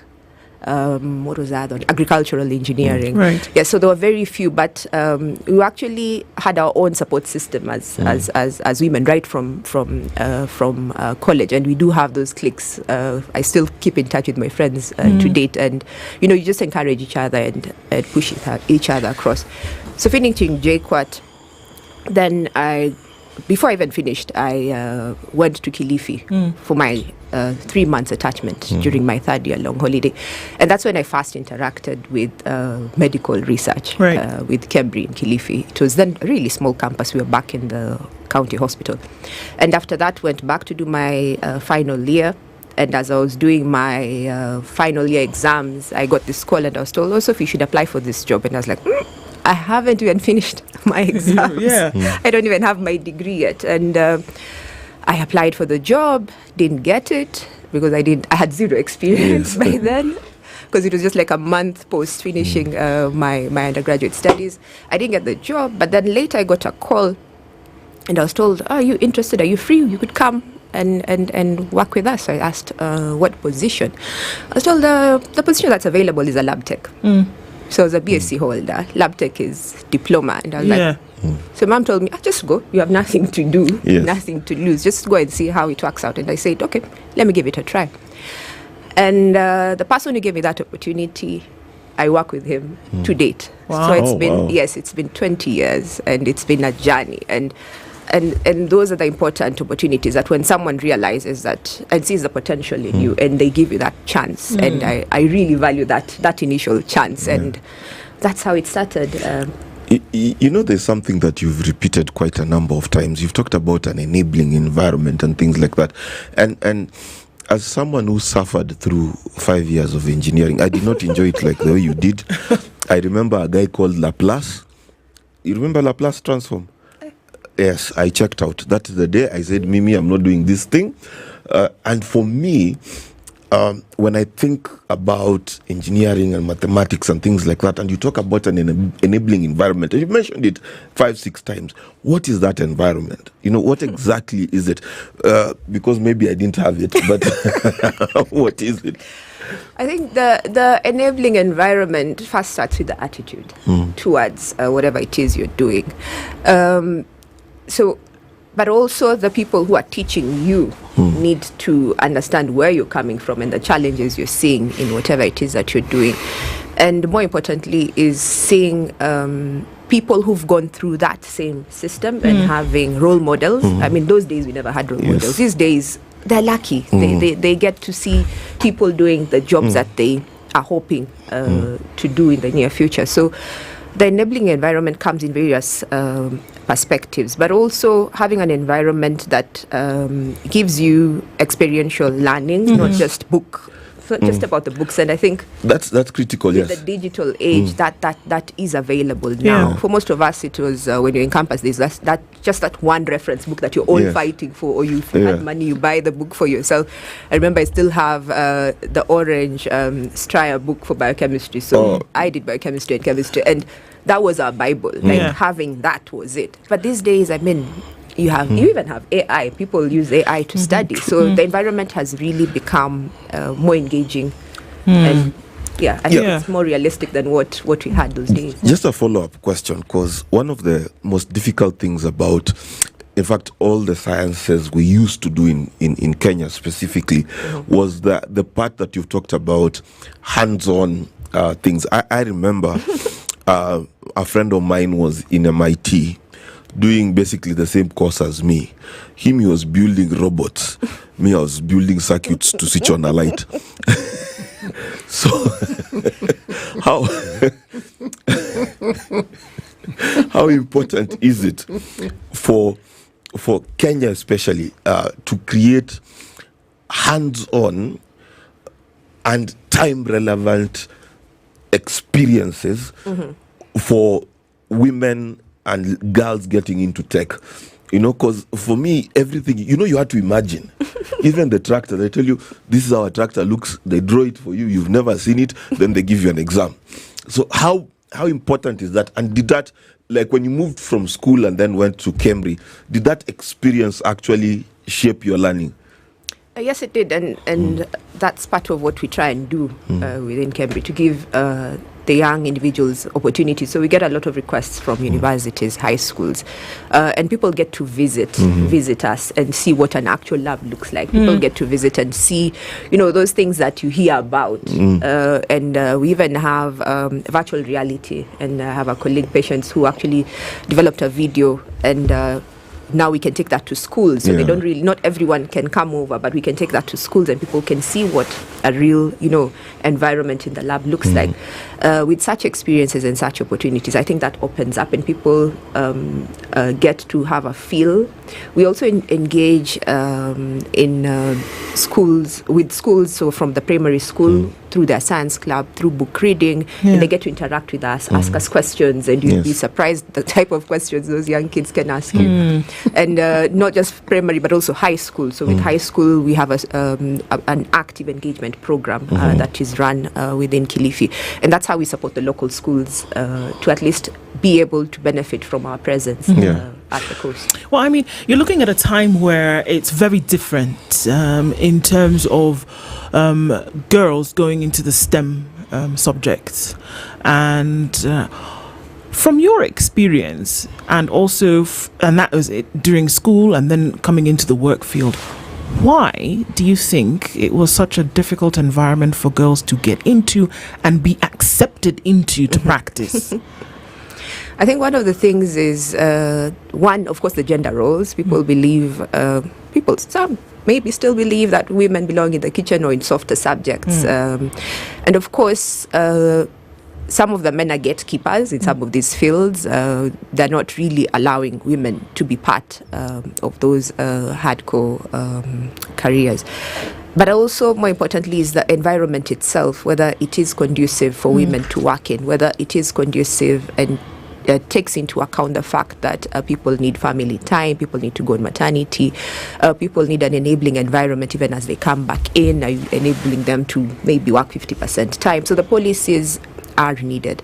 But also, in terms of the younger generation, people are interested in science, but then from high school, someone asks what next. I mean, we have, we used to call it Science Congress. I don't know what it's called these days. People have come up with very good innovation, but then it just sits on the shelf after high school. We had a schools engagement. These were school leavers attachment scheme applicants last week, about 200 of them.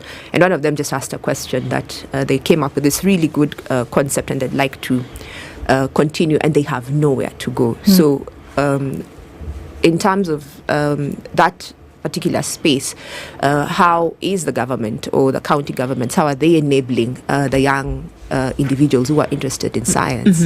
Not just the girls only, but even the boys, because if someone is keen and has interest in something, if you enable them and either facilitate them through financial support, technical support, we have a lot of TVETs. A lot of these projects could be handed over. Even within the universities, there isn't much research happening.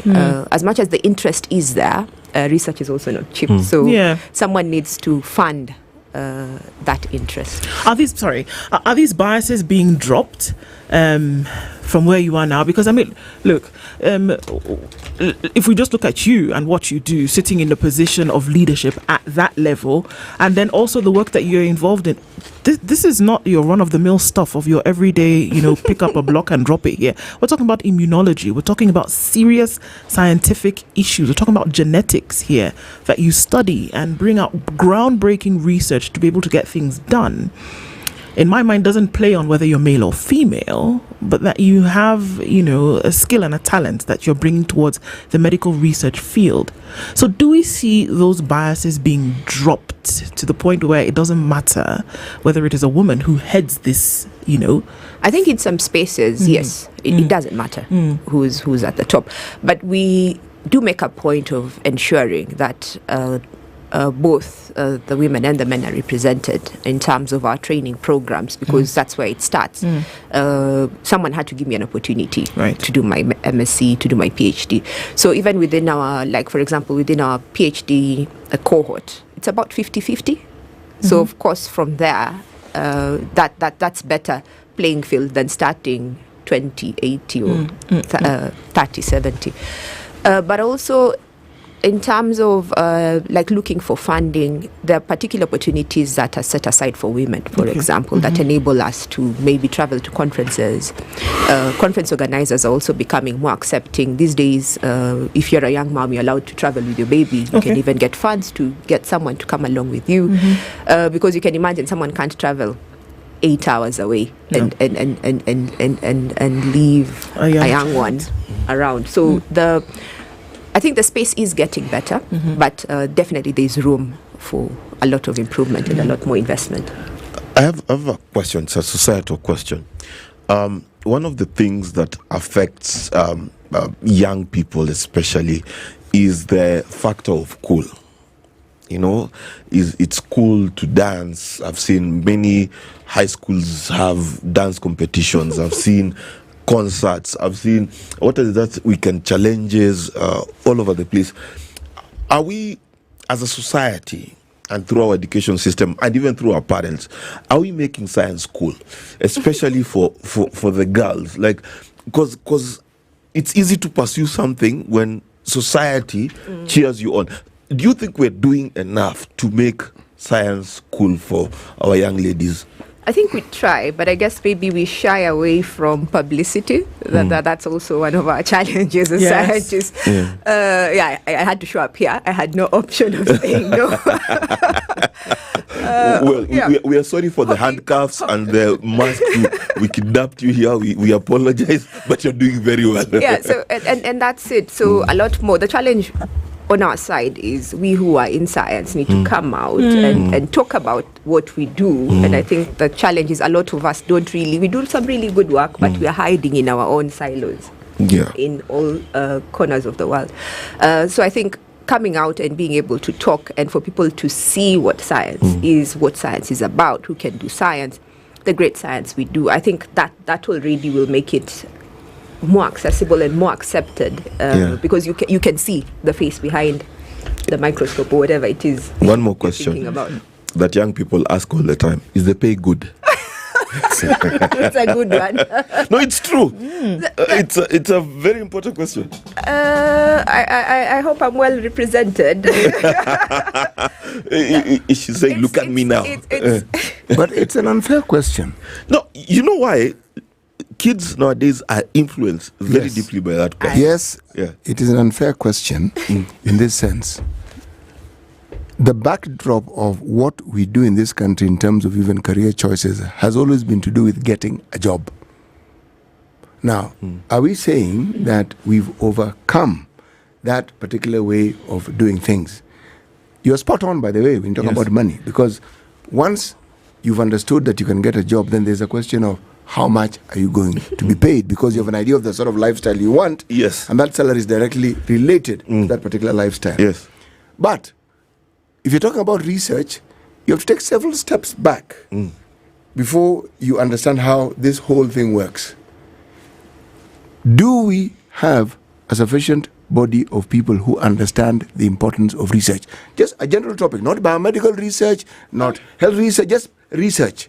The answer in this country is no. Okay? So how do you get people to actually get to the point of understanding that the countries they keep looking at and admiring have a very, very strong foundation of research? It is partly why they are where they are. In fact, it's not just partly, it's significantly. Yes. Do we? So that it depends. The jobs are there, but the jobs are limited because you can only have, limited resources. For us, so it depends at what level you're at. So at my level, I have to look for my own salary, as much as a fraction of it comes from government. The money to support my salary, but also to support the research that I want to do. I have to go and look out for it. So, and I think maybe a lot of people don't realize that, and it takes years at times to be actually able to write a good proposal, submit it as a funding application, go through interviews, fail once or twice before you come out successful. And that's what shapes us. And I don't just have to find my own salary. I have to find salary for my team that supports my science. So it's not just about me, it's myself and the people who support my work. So when you talk about good is relative. I can say it's okay. okay for me might not be okay for someone else. So I'm grateful for what I have. Okay. So there were gatekeepers. I think we'll go for a break. Yeah. But when you come back, I'd like us to discuss the gatekeepers. I remember how hard it was for my friends who wanted to have the title engineer, and they had gatekeepers, to get in there. Perhaps we'll come back with that. Let's take a break with Delamere, and you remember that we're talking about, fantastic tasting flavors for your on-the-go breakfast or your quick snack after your workout, or you're taking a break from work or taking a break from your studies. Delamere is your perfect snack companion, and all the fruit flavors with real fruit, strawberry with real vanilla pods, and whether we're dealing with lemon and biscuit or apricot, honey and orange or pear caramel, Delamere yogurt is the perfect companion for that break. This is the Situation Room, the only way to start Some your days day. just have you feeling, you know the ones. Very few aha moments. Just moments. Maybe even a few because how can a day this good feel so meh? But then, you realize your moment of escape is a cup of indulgence away. Delamere. Get lost in rich, creamy, flavorful bliss with every spoonful of Delamere real fruit yogurt. Indulge in the moment. There's something magical about finding the place you call home. The place where every laugh echoes, every meal feels like a celebration, and every day brings new memories. A home where milestones matter, such as birthdays, anniversaries, family dinners, and all the moments in between that make life special. At DTB, we understand that a home is not just an address. It's the place where you build your life. With an interest rate as low as 9% and up to 105% financing, own your dream home with DTB. Apply for your home loan today via email on mortgages@dtbafrica.com, call us on 0110 708 297 or 0110 629 015, or visit any of our branches for more details. DTB. Bank with us. Bank on us. Running a business in Kenya and struggling with slow, expensive cross-border payments? With Verto, you can send and receive money globally, faster, cheaper, and hassle-free. Pay suppliers, collect payments, and expand internationally with ease. 49 currencies, 190 plus countries. One powerful platform, better rates, faster settlements, secure transactions, global payments made easy. Sign up today at www.vertofx.com. Verto, your global business payments partner. The weather with SpiceFM.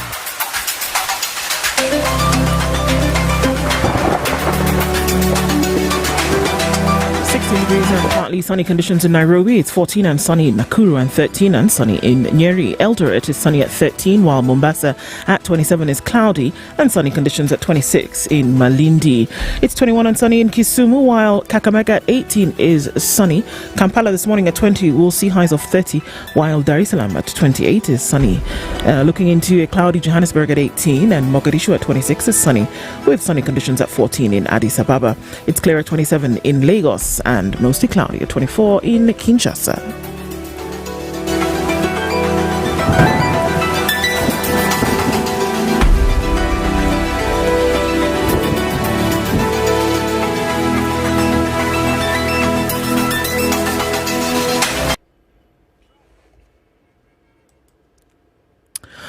All right, busy morning. Let's see what's happening as we're clicking into traffic hour right about now. This Tuesday morning, traffic on Langata Road is actually very busy inbound towards Aerodrome and then out onto Huru Highway. We're looking at heavy traffic on the Thika Superhighway coming in from Githurai, and then it gets really heavy as you pass the Allsops Junction getting out towards Murang'a Road on one side and Wangari Maathai on the other. It's going to connect with traffic that's coming off of Chiromo, Waiaki Way further up there. And on Limuru Road this morning, traffic comes through Parklands heavy. On Gong Road, busy as well. We are in traffic hour. Let's see what happens as we go through it. Talk to us to keep things moving this morning. SpiceFM KE on X, hashtag The Situation Room. Mature, intelligent talk every morning. Spice up yourself.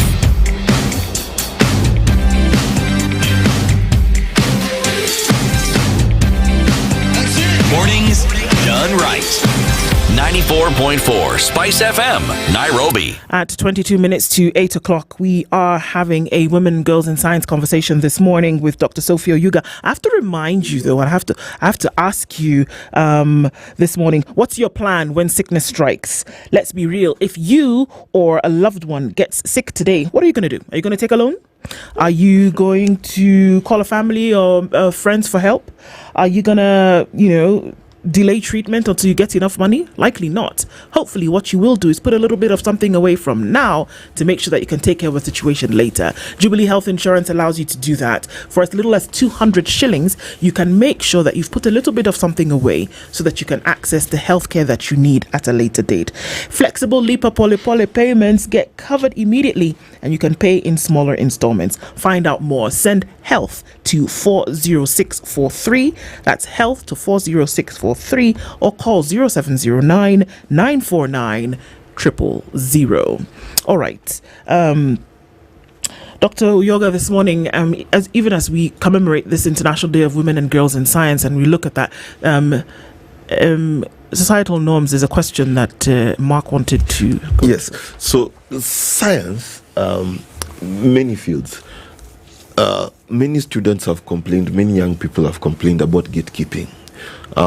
You train in a university, you go to the engineering board, they tell you your university is not recognized.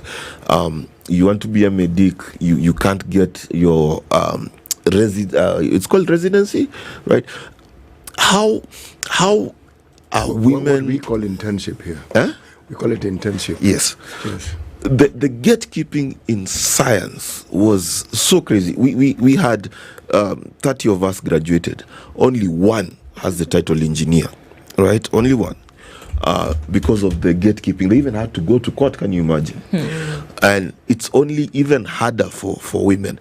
What's happening in terms of removing those gates so that people are able to actually practice what they are passionate about?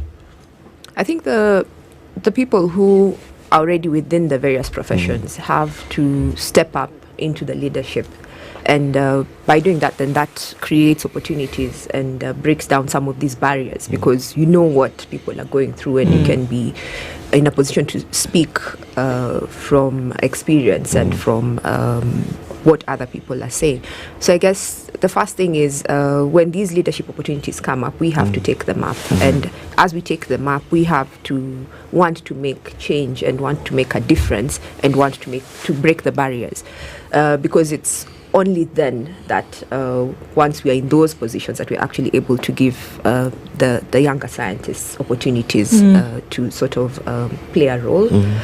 Without that, but also there just has to be change. The seniors there, it's called succession planning these days. You have to plan for your exit. You cannot be in a position until kingdom comes. So I think succession planning is a big thing right now. Even as in whatever you do, you have to think about the next person who's going to come in after you. I think it was Madeleine Albright who said that there's a special place in hell for a woman who does not help another woman to step up. Yes. So I guess that's the question in a lot of these fields where we look at what would have been biased before and then in the present is lack of support. Do we see that women, in your position today are looking at the lady who is in her second year of medicine or, the science saying, look, this is what we can do. Apply for that grant, apply for that research opportunity because it could get you to places that nothing else could get you to. Do we see that kind of support? Yes, and we call that mentorship. And I think one of the things is mentorship is not, we really don't have that culture of identifying someone who can walk that journey with you. And I do know there are quite a number of spaces where women who are in leadership have come out and offered these opportunities, not just in science, even in business, for other women to be able to have a chance. So the hand-holding is very important. Even amongst ourselves, we have to encourage that and give that opportunity. I have 3 master's students currently, 2 are women. I really try and support as much as I can when I can. But the thing is, you see, now you can't support someone who doesn't come and ask for help. Right. That's also the other thing. We don't have the culture of reaching out and saying, I need help. I'd like help doing this. We write recommendation letters for our younger colleagues when they are going for these opportunities. If I see an opportunity, I'll hand it down to the person I think who best fits. So the support is there, but definitely based on merit. We do ensure we have representation even when you're doing interviews or when you're recruiting. At least make sure there are ladies who are able to come and present themselves and, just give them a chance. I think giving the next generation a chance is what is key, because otherwise then how would they experience it? But this culture of mentoring, it probably has to start much, much earlier before even people get to university, because the meritocracy you speak of, it's something we don't have even in our institutions of higher learning. Because if you look at some of the renowned universities outside this country, you will find that your ascendancy in academia is actually among the things that is prefaced is, one, that mentoring, the people you have working under you, the things that they do with the positions that they have, right up to masters, PhD, all that counts in your favor, and it's what determines whether you end up even being as a tenured professor, all those things. But somehow in this country, we've had this unfortunate situation where very many of our things are politicized. Yeah. And it's worse when it's in academia. Oh, God. Because that politicization of these things in academia then just messes up. The water is muddied completely, and meritocracy is what is sacrificed. True. So this need that people have to work hard and to excel is dimmed. Because you understand, I actually don't need to work hard. Yeah. Now, once someone understands that, how then do you expect them to grow? Because the truth is, to get to a point where you're making a difference, there's a lot of work involved. Oh, yeah. Oh, yes. You have to put in the hours. Yes. How has your experience been with that? I mean, Dr. to say that there will be many nights when you didn't sleep. There will be hours and hours of, excessive work to be able to get to a small achievement. It can take you 3-6 months to write up a proposal. And it's not easy because you think you have an idea, but then it takes you ages to crystallize it and put it on paper. By the time you put it on paper, you send it around to a few people, get a lot of red or yellow highlights on it, come back. At times you submit a funding application, really strong application, and you're told you're not successful. It's completely like the rejections are there, and it's hard. And for every successful application, Dr. How many grants does one apply for? I mean, on average, from what you experience?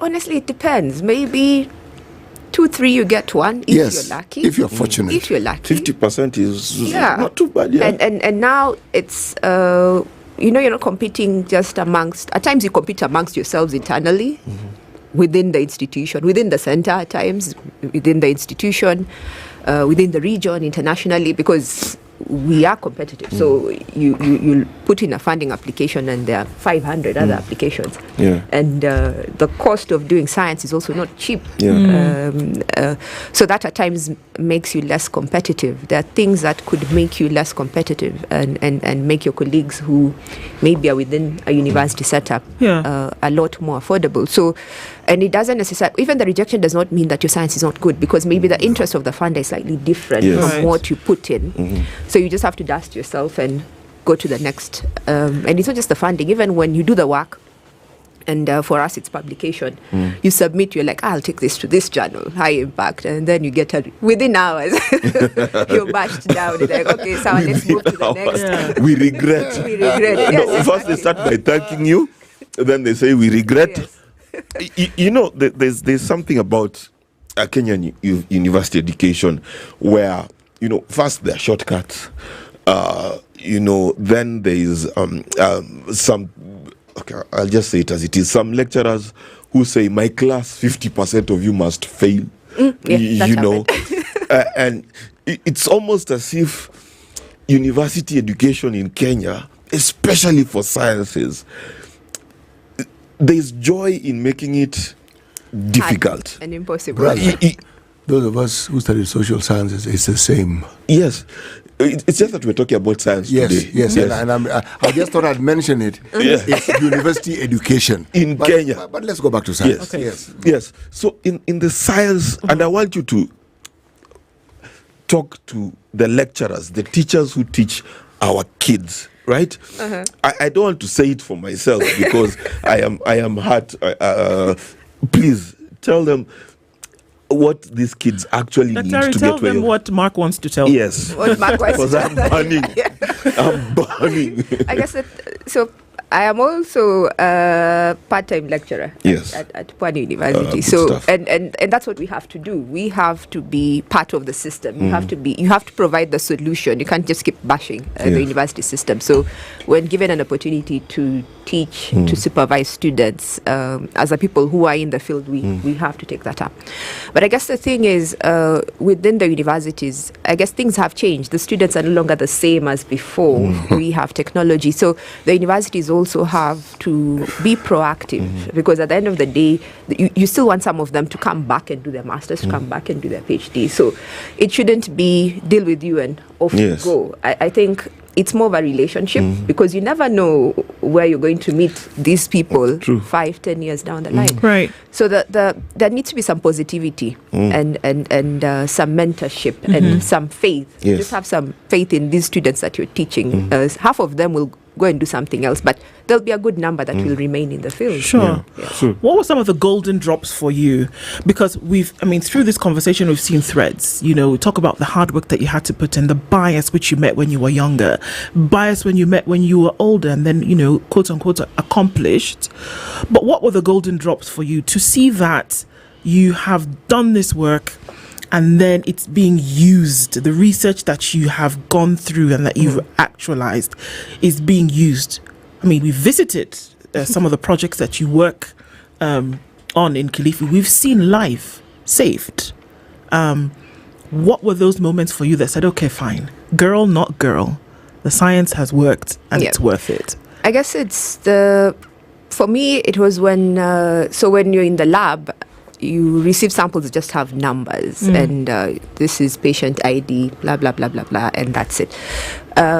I think it was in 2020, I got a small grant from the Africa Academy of Sciences that enabled me. Small is how small? Small was $20,000. That's very small for science. That's pocket change.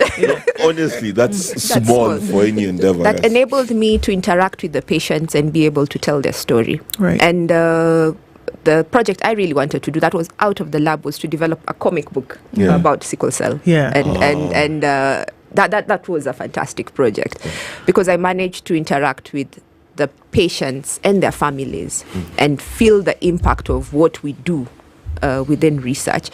And one striking moment was we visited a home and I met this girl, and I think she was one of our initial, because we had a birth cohort study and we recruited these patients between 2005 and 2008. So by the time I'm meeting her in 2020, she's going to high school. Wow. Yeah. And she was so happy to meet me as a scientist. I inspired her, and she told her dad she wants to develop a career in science. And for a sickle cell patient, that's something. It's a huge deal. And being able to tell their stories, interacted with the kids of all ages and the adult patients, and being able to tell their story in a comic book for me was just a golden opportunity to be able to tell what it is that they feel, that they're also human beings, that they also have dreams and aspirations, and that want to be, anything. For me, that was, just getting that appreciation from the patient, the person you're really trying to help.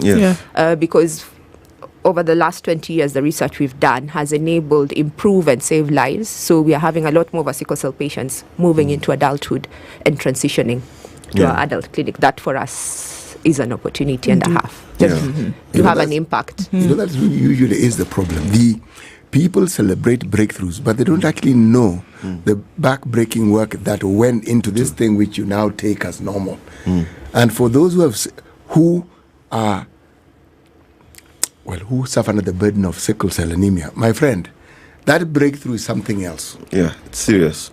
One coming with babies. There's one who brought her baby 2 years ago. She's like, Dr. Sophie, I'm like, whose baby is that? She's like, my baby. I'm like, oh, wow. You're like, they're living a normal life, and the quality of life has improved, and we've become a model clinic that, and we're now gaining recognition. A lot of people didn't know what we were doing, but now we're getting a lot more interest from other counties to support them and enable them do the same thing. So for us, that's a major. Daktari, if CT is in the middle of the city and someone is about to be hit by a car and then he pulls the person out of the way, he'll be celebrated. Hero saves man's life in CBD. But people, doctors, nurses, save lives every day. Well, they at least get to interact. But researchers save millions of lives and you never get your flowers. So in the tradition of today, tumpe makofi yake. Well done. And just looking futurely, because we've had conversations, last week with the acting director general, and talking about where we hope to go and what the nation can lean on for this research that is so important for so many things. You talk about sickle cell, we talk about malaria, we talk about other infectious diseases for which research is being done today. Men and women in the field. There are girls who are going to go into STEM pathways in the next couple of years with the new education system, who will then get into this flow of things that one would hope the country then would be able to lean on. What would you say is necessary for the realization of this is actually an important field where men and women are working tirelessly, back-breaking work to ensure that its people can be protected? I think more investment in research in terms of funding, and that can come from government, but it can also come from philanthropists. I think we are expanding our scope in terms of fundraising. So support in terms of fundraising is good. Support in terms of having access to be able to do the research that we need to do, whether within counties or public hospitals, that's really important. And support in terms of it's a bit complex, but I think there are also new, like currently, for example, within our we're having our Cash Pre-conference today. The new themes that are emerging that might be a bit difficult for people to accept, but giving us the opportunity to be able to invest in some of these new technologies. For example, now we're talking about precision medicine, targeted treatments and therapies. That's part of the discussion that's happening today. I think this is a new field, and being able to embrace this new technology within the hope that it is going to, improve lives, better lives. So as we develop these new opportunities, then you cannot just develop and keep. You need support in terms of manufacturing. You need support in terms of being able to run clinical trials to test some of these new targeted treatments. And that support comes from various fields and aspects, not just us, the scientists, but you need the entire community supporting and knowing what we are doing, so that should we come and knock on your door and ask you, CT, would you want to participate in this clinical trial? At least you have trust and faith in us that we are doing a good job. That would be helpful. Just a quick one.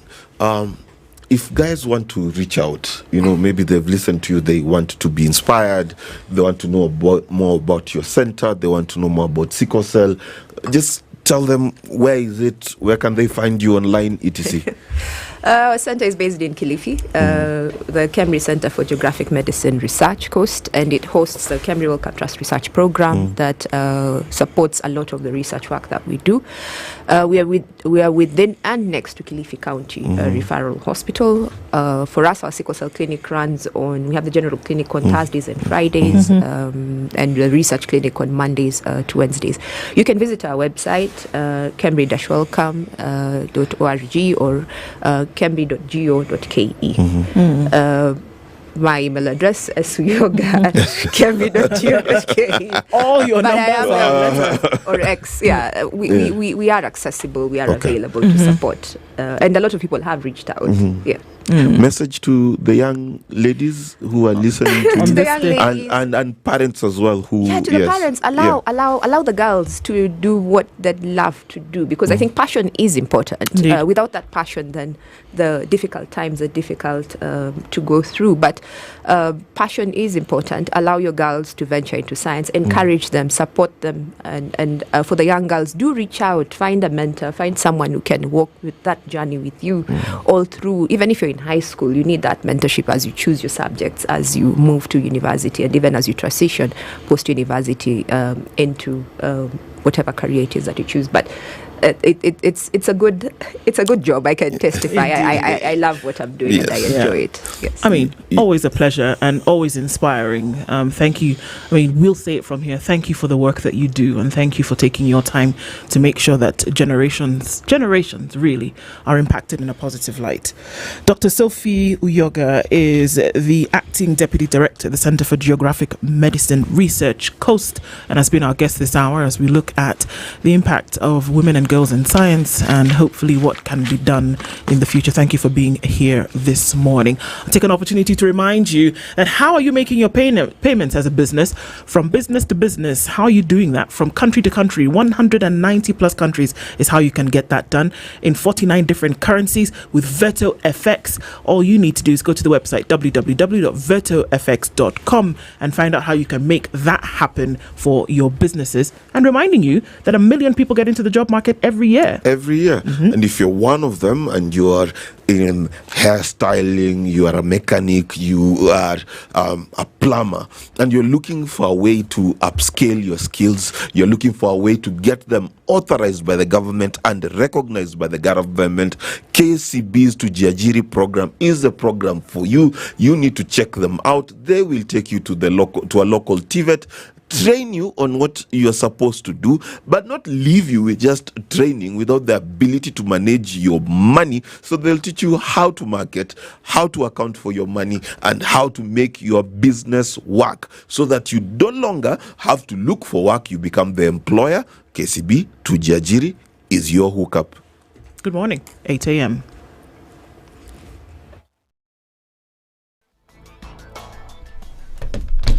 Good morning, this is the News Wire. I'm Leah Obaga. The National Assembly is set to reconvene today, the fourth session of the 13th Parliament. This follows the end of the long recess which saw the House take a break after a third session that was characterized by a rejection of the Finance Bill 2024, passage of 6 tax-related laws and an amended Division of Revenue Act. Top on the agenda is the reconstitution and approval of the membership of 18 committees of the House for the remainder of the 13th Parliament, including the House Business Committee chaired by the Speaker. Also set to be prioritized is the consideration and approval of the 2025 Budget Policy Statement and the Debt Management Strategy, both of which are expected to be substituted in the House on or before 15th February.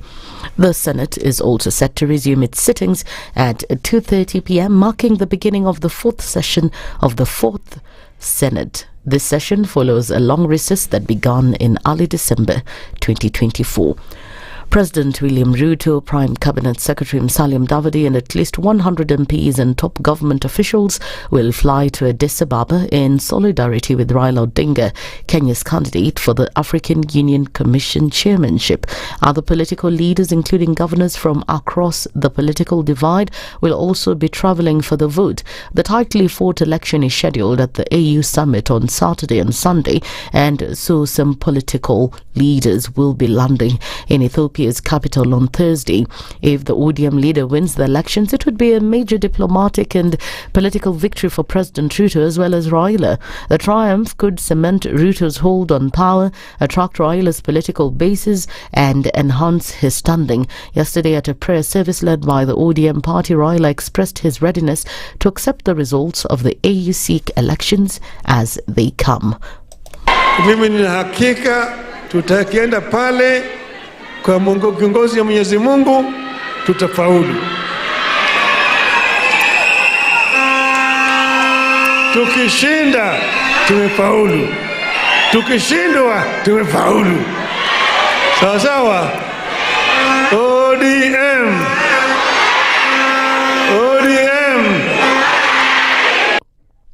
Raila will be battling out with Mahmoud Ali Yusuf of Djibouti and Madagascar's Richard Randriamandrate.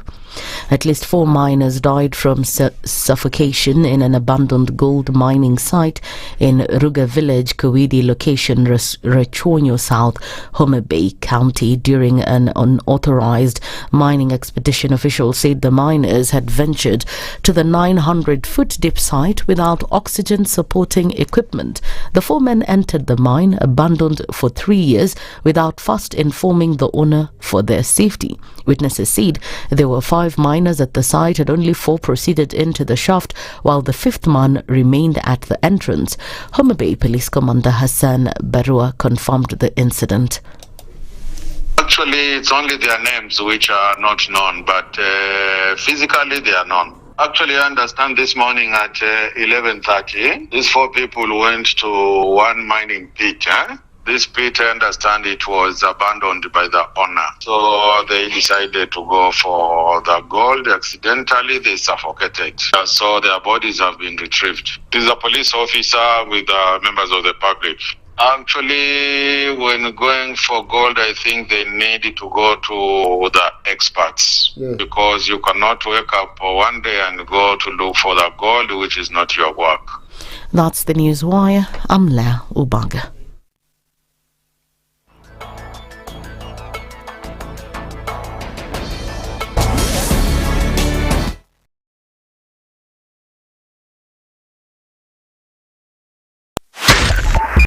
.5 Spice FM, Kisumu. There's something magical about finding the place you call home. The place where every laugh echoes, every meal feels like a celebration, and every day brings new memories. A home where milestones matter, such as birthdays, anniversaries, family dinners, and all the moments in between that make life special. At DTB, we understand that a home is not just an address. It's the place where you build your life. With an interest rate as low as 9% and up to 105% financing, own your dream home with DTB. Apply for your home loan today via email on mortgages@dtbafrica.com, call us on 0110 708 297 or 0110 629 015 or visit any of our branches for more details. DTB. Bank with us. Bank on us. Mature, intelligent talk every morning. Spice up yourself.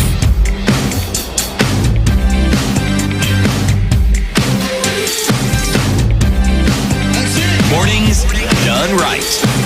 94.4 Spice FM, Nairobi. 6 after 8 o'clock into the third hour of Kenya's biggest conversation this morning, and getting into more talks we do every morning. You're tuned in on our live streams on YouTube and on Facebook and on X, and our audience on KTN.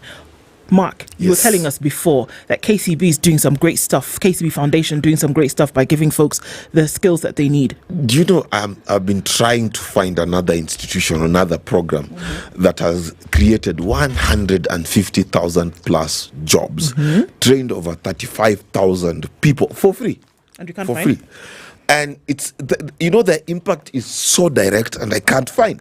So I totally think that everyone out there, if you're listening to me, you're below the age of 35 and you want to, one, get the skills that you need to make your dreams come true, or B, just upscale your business in the sense of getting the information, being able to access credit to be able to get your capital that you need to expand your business, KCB Group is what you need to go to. Their foundation through the Tujiajiri program is what you need to get to, so that those dreams that you have can actually come true, because they've made 35,000 dreams come true. There you go. Yeah. Now, let's talk about traditional methods, for a minute. Okay? They're slow. They're costly. I'll tell you in a minute. Okay. They're costly, and they often leave you waiting for days before you can access your money. That kind of method is what I'm talking about. Okay, payments. Payment method. Does it sound familiar? My friend. Can take some time. Yes. But here's the good news. The folks at Verto have completely changed the game for businesses dealing with cross-border payments. Imagine sending money around the world in minutes. Yes. Your business here in Nairobi and you're sending money to your, subsidiary in Johannesburg, or you're doing the same thing across in Guangzhou, or you're in Toronto, making those payments in minutes. Doesn't matter time of day, not days, and with better exchange rates and no hidden fees. Nobody's going to tell you there's some $20-something under the table. No hidden charges, and with the low fees, it's possible for you to make these payments without getting or feeling the pinch. So that's what Verto offers. It's trusted by businesses worldwide, from SMEs to larger enterprises. It's giving you fast, secure, and cost-effective payments without the banking red tape. So whether you're an SME, whether you're an importer, whether you're an exporter, or a finance professional, Verto makes it easy to manage your international payments. They're fast, secure, and full transparency. 49 currencies, 1, 2, 3, 4, 5, 6, 7, 8, 49. 190 countries, 1, 2, 3, 4, 5, 6, 189, 190.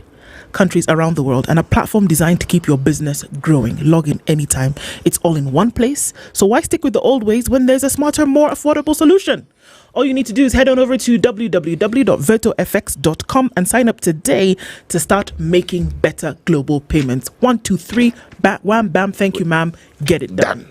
Then, wham, bam, thank you, ma'am. And as you get those payments and you start to rack up those payments and you start to build your business properly, then you decide one day, you know what? I've made enough money. Yes. Now I want to buy house. Now I want to chop money.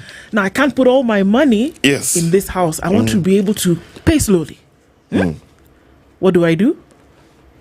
Well, that story, that ended with living happily ever after. As you're living happily ever after, your friend comes and asks, look, this happiness I also want. So, you begin the story all over again and tell them, look, the once upon a time is not where I'm going to begin. I'm going to begin with what you can do so that you can live happily ever after.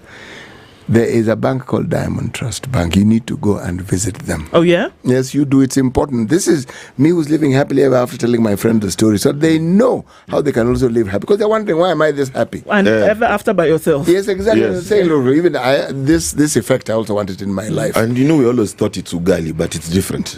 No, Ugali plays a part in it.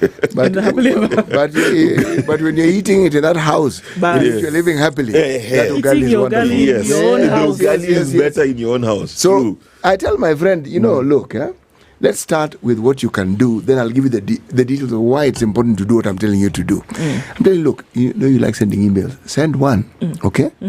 2, mortgages at Diamond Trust Africa.com. Start there, okay? Number 1.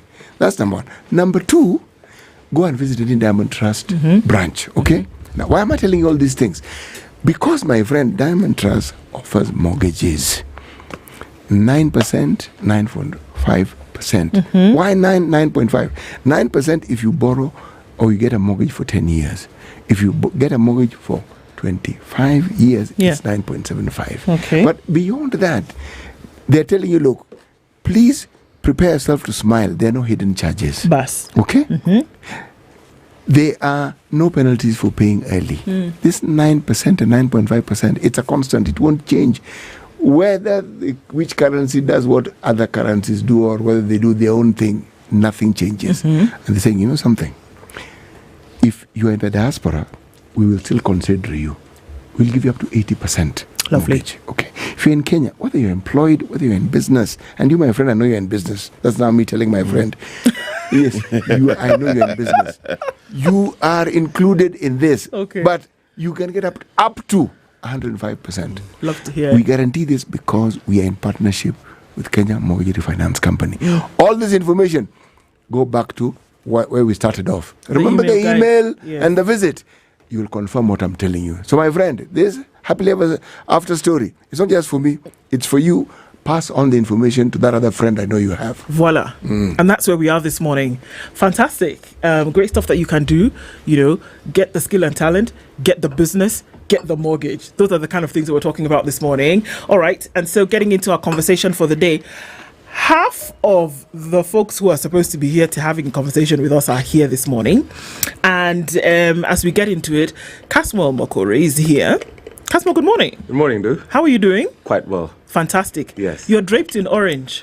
Yes. Okay. I am draped. You know, our party turns 25. Okay. No, it turns 20. Turns 20. It turns 20 this year. Uh-huh. So the whole year we'll be activating across the nation. Okay. As we galvanize towards the grand celebration of ODM at 20 at the coast. Okay. Yes. Okay. That's fantastic. Right. You're with ODM Youth League. I am in the ODM Youth League. Mm-hmm. Yes. And you're part of a conversation that we're having this morning when we're talking about youth in politics and the place in politics and where we are saying we are going. Yes. There's been a cry for the longest time that, we've got to involve, younger folks in this. We have to pass on the baton to someone. Right. And so that forms part of the conversation that we'll have this morning.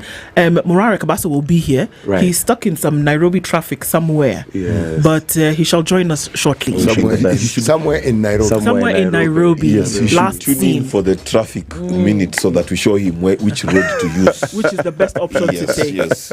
But the show must go on and we will continue and he will join us in a short while. Right. But before we start, CT will share today's proverb with you. Tell us what you think about it and how you would interpret it. Fair enough? Right. Okay. Our proverbs for the whole of this week comes from the Gambia, meaning the Republic of the Gambia. Of the Gambia. Yes. If a donkey kicks you and you kick it back, you are both donkeys. If a donkey kicks you and you kick it back, you are both donkeys. Yes. And you forgive me for my bias. I will give it in an allegory that my party leader, Right Honorable Raila Odinga, once gave. But if you're swimming and in a river and you put your clothes ashore and a madman comes and takes your clothes away, if you get out of the river to chase the madman, you are also a madman. So if you use the same approach to face challenges which have significantly shown you that they're out of your ken, or things that are stronger than you, it's you're nothing but an incompetent person. That's how I would interpret it. That we ought to be analytical in our approaches in life. In whatever it is that we do, we have to see how we can get the best outcome and not just using brute force. Yeah, because I would imagine that if we can domesticate a donkey, I don't see why I would still go into a kicking match with a donkey. Indeed. Yes. Well, there you go. Great interpretation, I would say. So, look, yes. Even as we get into these conversations today, let's start from the premise where we were, where about 10 or so years ago, the real clamor to have a new face of leadership and political practitioners was starting to get really strong. Yes. Over the last, 3 or 4 years, we saw that get even stronger, where they said we can't have the same old faces, leading Kenya anymore. We can't have the same old faces standing atop vehicles and, pulling together community barazas, asking people to then give them attention. That it had to be a younger face, it had to be a more inclusive face, and that is a front and center conversation to date. It is. Where are we with that in terms of inclusion of younger folks on this scene? That's a very interesting question. But permit me first to tender my most revolutionary greetings from our heroes present and heroes past. To anyone who's watching who might be tuning in and wondering what my attire is, I am donning the attire of the largest progressive, pro-people, pro-Kenya party. A party that has been trusted by all of our country's liberators, from the first to some of the people from the Gen Z uprising. The party that backed our constitution of 2010. A party whose heart is the Republic of Kenya, whose mind is the Constitution of 2010 that we fought for, whose lymphatic system is our party constitution, and whose nervous system are the needs of Kenya, and whose full bodily manifestation is exemplified in the personhood of the most honorable party leader, His Eminence, His Most Excellent Excellency, the Right Honorable Raila Amolo Odinga. Our only benefits from the Youth League, I must say, are not monetary or positional.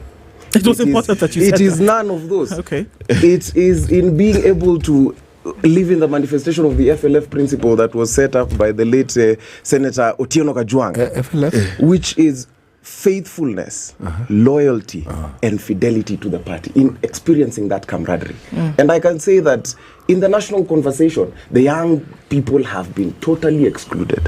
If you see it, right now, everybody has simplified the conversation back to President Ruto and the beleaguered former deputy president Rigathi Gachagua. Those are the people who are now dominating the headlines, despite the fact that we are the ones who stirred the waters for far too long. We are the people we are the angel that stirs the water. We the youth. Okay. We the young people All of right. Kenya. Yes. As of last year, because we are living in a new political dispensation, because the country's course of history changed on the 25th of June 2024.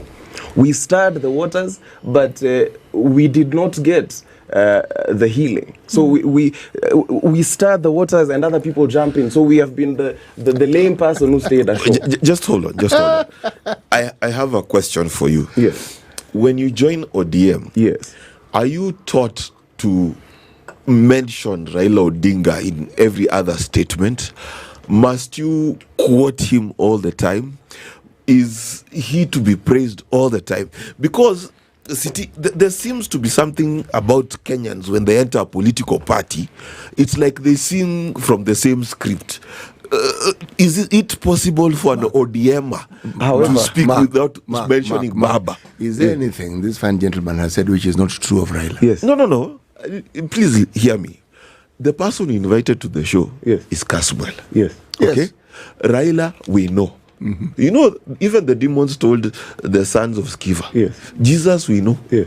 Paul, we know. Yes. But who are you? My name is Caswell Makouro from the ODM Youth League. Listen, and, however, I would like to answer your question. I'd like to answer your question. It's very simple. Answer the question. Why don't you have a problem when people mention Karl Marx in the ideology? Because Marx is quoted all the time. Why don't you have a problem when people quote Lenin? They're communists. If anything, that is the same thing as quoting the my party dear leader. friend, how did you know I don't have a problem? The thing which I have done. Hold on. How did you know I don't have a problem? I'm answering your question to the best of but my you are assuming. Yes. So don't assume. Answer with but properly. even in physics, we are being told assume that G is equals to 9.8 newtons per meter. Because so we are working with the assumption that we understand ideology. People quote Lenin. No, that you do not mind it. Not that you like it. So that's your assumption. Yes. Okay. Your assumption is wrong. Continue. So what was your question, Mark? My question is, it's very simple. Yes. The person invited here is Caswell. Yes. All right? The discussion we want to have is with Caswell. Yes. Right? Raila Odinga, everyone listening to the power of my voice today knows him. Yes. Okay? My issue is that we are not here to discuss Raila Odinga. Yes. Right? There are matters pertinent to the topic of discussion that affect not only the youth, but members of the public. You understand? However, you do realize that you've dwelt more on my party leader than I have. And I feel jealous because this time I would have said more beneficial things about my party leader than you have. All right. So as we give you an opportunity to think about the answer to the question, let's welcome Murara Kabaso, who is here this morning. Good morning, Murara. How are you? Very well, thank We you. understand that you were lost somewhere in Nairobi traffic. Yes. Our commiserations. But we are happy that you're here. Thank you. We would have given you an opportunity to tell us what you think about the proverb that CT shared today. And I think we'll do that for like 3 seconds. Okay. Yes, we will. Repeat that for Our Murara? proverbs are from the Republic of the Gambia. Not the Kenya or the Tanzania, but the Gambia. If a donkey kicks you and you kick it back, you are both donkeys. Yeah, this is what I would relate it to. If you joke with fire, you'll expect it to burn you. If you stone a monkey, the monkey will stone you back. And I'll relate it to what happened in Isiolo between the president and the youth. The president is complaining about the youth heckling at him, but I believe he was also quite disrespectful to the people that elected him and gave him the opportunity to be our president. So whatever he got ni musiba wa kujitakia ambao hauna kilio. Oh, wow. Okay. So this proverb is alive and active active. Yes. Essentially, today. It has actually gone to Isiolo. From the Gambia. From the Gambia to Isiolo. We asked Casmo earlier, and I'd like to hear your thoughts about this as well. Yes. That we've been looking at the clamour, and we've been feeling the clamour over the last decade plus for there to be inclusion of youth in the political sphere. That not just inclusion for, clapping and, giving accolades, but inclusion whereby leadership opportunities are taken up by young people. Yes. Where are we there now? Well, we've made considerable progress, but there are a few problems that we need to identify. Number one is how expensive our politics is. Politics in Kenya is very expensive, and until we deal with campaign financing, or rather the citizenry change their attitude towards asking for money from politicians, the young people do not have a chance in elective politics, because then they do not have the kind of money that politicians have or have sourced from corruption, which they use to campaign. Most of the young people actually do not have jobs and not even have thriving businesses. People like Morara are like 1% of young people. I'm not a true representation of what young people are actually going through. Most of the young people are economically impoverished, and therefore even thinking about leadership is not something that comes to their mind. Secondly, there is that fear. Because young people are very expressive, and you've seen it even on the internet, on X, and people do fear young energy. Even in the jungle, when a young lion comes up, the old ones are usually very scared. So young people, wherever they've done politics around the world, they've been very expressive and very energetic in their politics in a way that kind of scares the establishment. Now, the young people are also sometimes scared of being abducted, killed, or disappeared, or death threats. Very few people can withstand some of the things that young leaders like myself who've decided to come up have been able to withstand. So there's also that challenge of being threatened and being targeted when you are a young leader. And lastly, I would say that the few young leaders that have broken the ice and that have been able to make it to Parliament and Senate, they've not been a true representation of what we'd want as young leadership. Why is that? They've not conducted themselves in a manner as to how we would want a young leader to conduct themselves to give confidence to young leadership. There are few, very few, extremely few young leaders that have behaved in a manner that is respectable, but a majority of them have behaved in a manner that is very condescending. Some of the people that actually do the very wrong things that we are talking about, and corruption and theft of public funds, the people are abusive at funerals, who hire goons, who practice political violence. Some of them are very young people, some even below the age of 35, below the age of 30. So then they do not inspire confidence in the citizenry to trust young leadership. So there's that problem that those who have gone ahead of us are not really representing what young people actually represent and stand for. No, just to jump in, first of all, I'd like to apologize. I saw he's a rather brave man, because just talking about the threats that the young people are facing, I think I saw some people dropped coffins, empty coffins, yes, in front of his house. I think that's part of the intimidation that the young people are facing, and I'd just like to tender my heartfelt apologies to the party leader of the Inject Party of Kenya. Yes. Why? Okay, go ahead, Mark. As young people, and it is true, the Gen Z has carried this nation into a total new dispensation. And of course, we see what you guys are doing out there in terms of activism, talking about what issues are going on. But do you think there's going to be more movement, right? And I'm not talking by movement, I don't mean demonstrations, all of those things. By movement, I mean you've created one step, you move one step ahead. Do you think that the energy you have, the support that you have will be able to deliver the next step in terms of the transformation that you want. So, for example, when you are talking about failed projects, etc., do you see the next step of seeing these projects completed, for example? If I was to look at it this way, first, it's not possible for some of these projects to be completed because money was budgeted for, it was paid. For example, last week I did the hospital in Mahimahio, level 4 hospital. The contractors paid the whole 153 million. So this is money that was budgeted and has already been paid. So the chance that, again, the county assembly would allow some more money to be budgeted would be maybe a conduit for corruption, but most of these projects actually will remain stalled for a long time until probably we get a government that is interested in completing them. Secondly, we have a problem with how our budget is structured. We have a 3.9 billion budget, but 70% of it is going to trillion budget, and most of it is going to recurrent expenditure. You know, per diems, people traveling outside the country with their girlfriends, people traveling with their relatives, and 30% is what is left for development, and that development is not really development. It is paying pending bills and paying debt. So then we are left with nothing. But if I was to look at it this way, I believe as young people there is some very serious political and civic education that is required before we can actually see the fruits of our labor. Because the Gen Zs have labored, but can that labor bear fruit? And for it to bear fruit, there is some political education that is required.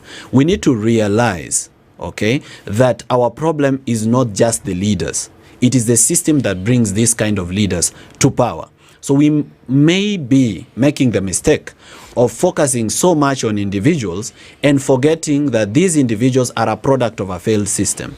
So when you look at William Ruto as a president and you're disappointed about his economic policies, you're disappointed about abductions, you're disappointed about killings, you need to go back and ask yourself, how did he actually get here? How did he become a president with an ICC case for mass murder? How did he become a president with corruption allegations? Which kind of system have we created where Anne Waiguru can leave NYS with allegations of corruption of up to 20 billion shillings and be elected a governor not once, but twice? See, she was taking lighter duties. But also, so what makes us trust this kind of people, or how exactly do we end up with this kind of people in power? We have the MP for Nyeri Masaba, Daniel Manduku, who had a corruption case in Kenya Ports Authority and was, gifted this position of member of parliament by his people. The same happened to Gladys Boshole in Uasin Gishu. She had a corruption case at the judiciary and she was elected a women rep. So then we need to ask ourselves, by removing President William Ruto, will we have solved the problem? Because right now, look at the political formations that are forming. You realize that it is the same old monkeys looking for opportunities to recycle themselves back into the forest. So you remove Muizi A, you replace with Muizi B. Yes. You remove incompetent A, you replace with the competent B. You remove abductor A, you replace with abductor B. It's the same case of removing Kidero and putting Sonko, of removing Kaboga and putting Waititu. So what are we doing about expanding our choices?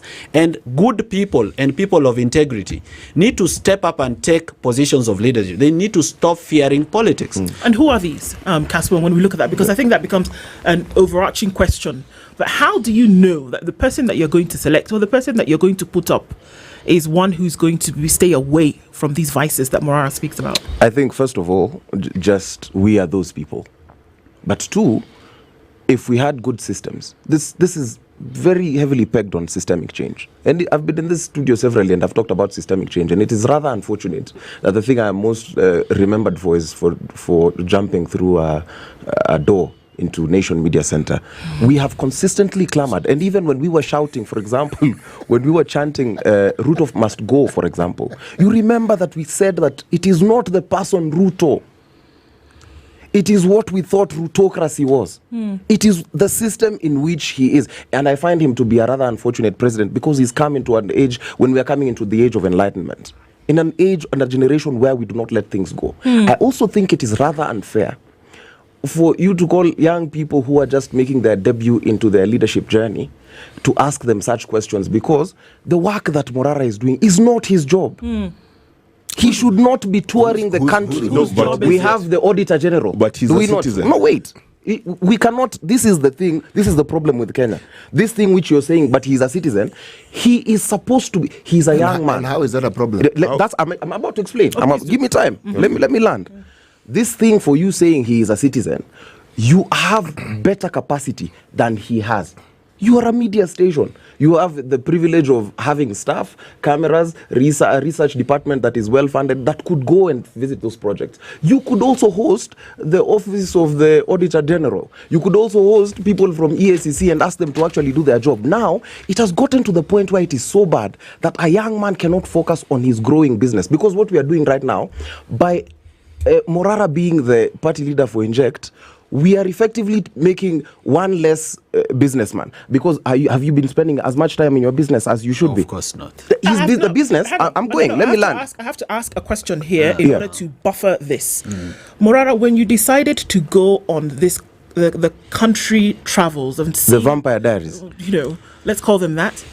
Did you do that at the request of anybody, or was it a stirring in your spirit that said this cannot continue? Did somebody give you the job? So now we are talking accountability, and I believe accountability should be every citizen's responsibility. There you go. Yes. In counties that I've seen that work almost happened, most of the counties have failed, but in counties where I've seen work almost happen, which is Murang'a, the citizens are very aggressive in terms of following up projects that are promised to them. So this thing also boils down to the citizenry. I, as Morara, have seen the failures, and I've decided that I'm not going to keep quiet about it. I'm going to do something about it. Now, that's something that I've decided to do. Somebody else needs to pick something else, and another person needs to pick something else. In fact, instead of traveling the whole country, somebody else should be doing it in Coast as well as I do it in Nairobi. Somebody else should be doing it in Nyanza. But now, there's this kind of problem where citizens are laid back. We have laid back citizens who are very permissive to mediocrity. Citizens who allow misgovernance and poor leadership to thrive in our country. And it's almost like the citizens do not care about their money. That is why one of the messages that I've been very loud about, every time I go for the Vampire Diaries, I'm always saying, this is your money. 95% of the Kenyans do not believe they pay taxes, simply because they are not employed, and therefore it's not deducted from their pay slip, and because they don't pay the money directly as a businessman would pay VAT or income tax to KRA. So they don't believe hii pesa ni yao. So they say, ile pesa ya serikali Nairobi, hiyo pesa imeibiwa sana.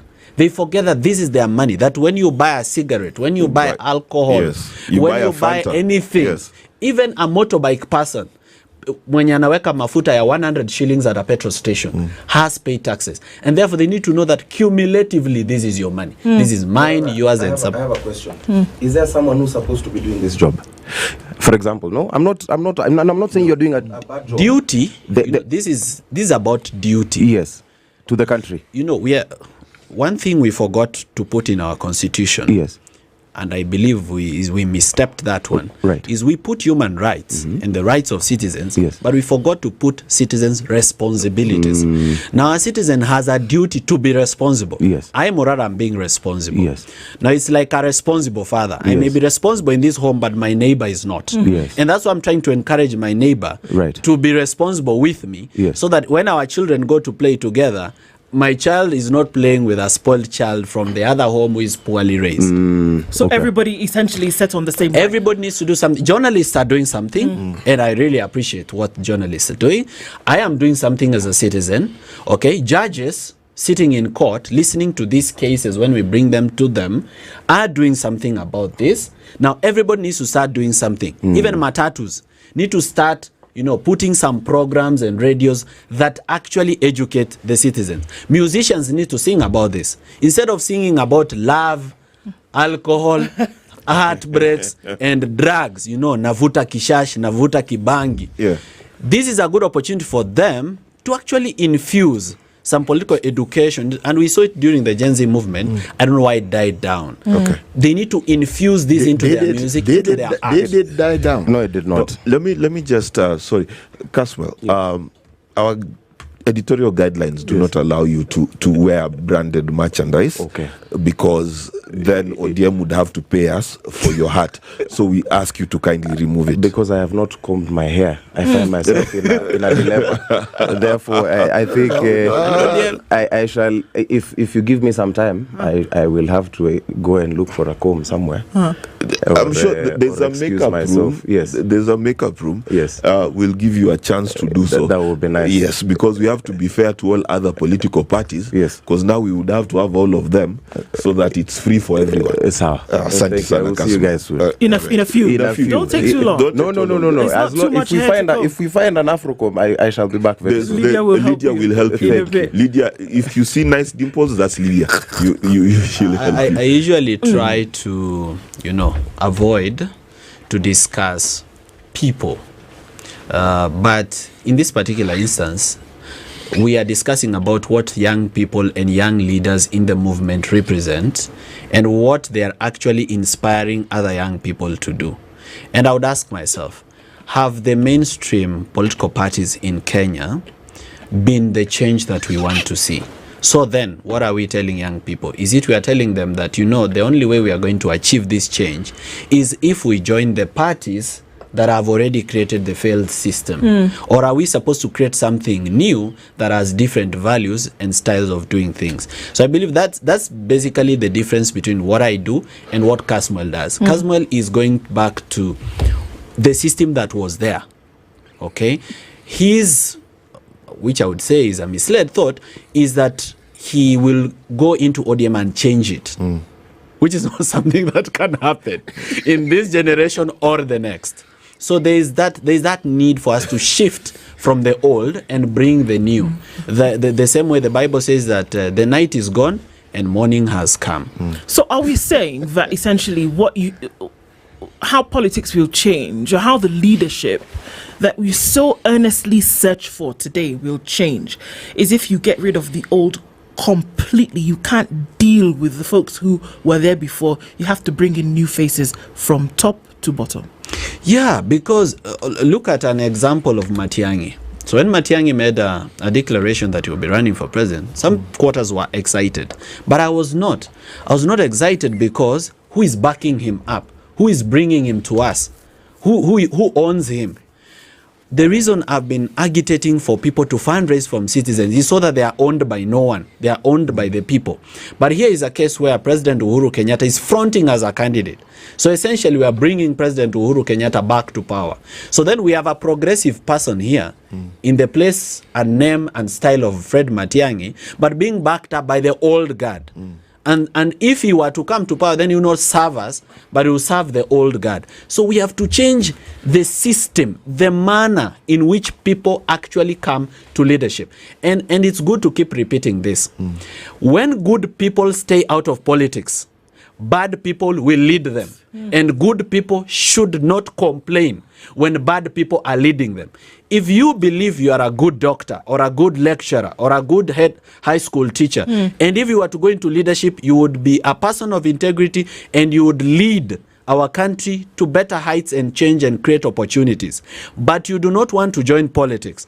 Then that criminal who is a wash, who runs a brothel, that person who is an international drug dealer, will go into politics because for them is do or die. They need this because it will help them escape justice, having some political power. So they'll do this as a do or die, and they will win, and they will decide your policies, they will decide your education system, they will decide your healthcare system. Oh God, they'll even decide what your pay slip looks like. So the moment good people stay out of politics, they should not say anything. Morara, I couldn't agree more. I once penned a piece and said exactly the same thing, that Kenya is a country where goons, to be a politician essentially is to be a goon. But now to your comparison between yourself and Casmuel, I don't know whether you are aware of the conversation that allegedly Malcolm X once had with Martin Luther King Jr., where Malcolm X said, listen, I will remain radical so that they can negotiate with you. Because Martin Luther was the middle. So do you think that there needs to be both sides. The people inside the party and the people outside who are pushing for the new. Is there a balance? Yes. We need to have progressive voices within the party. For example, in ODM, I can definitely note that Edwin Sifuna, Senator for Nairobi, is a progressive voice in the party. Babu Owino is a progressive voice in the party. James Orengo, I was surprised. He is actually a very progressive voice in the party. These are the people trying to say, well, you see, let's not erase our DNA. Let's ask ourselves, how did we become ODM? And how do we maintain that DNA by not becoming the same people who are going to perpetuate violation of human rights, something that we've been fighting for years. So yes, there needs to be progressive voices within the party, but we who are coming up, you see, we are without blemish. We are untampered with. We are virgins. It's not good for us to join in, because then we become part of the problem. It will rub off on you. Yes. You seem to suggest that UDA doesn't have progressive voices. It does. Like whom?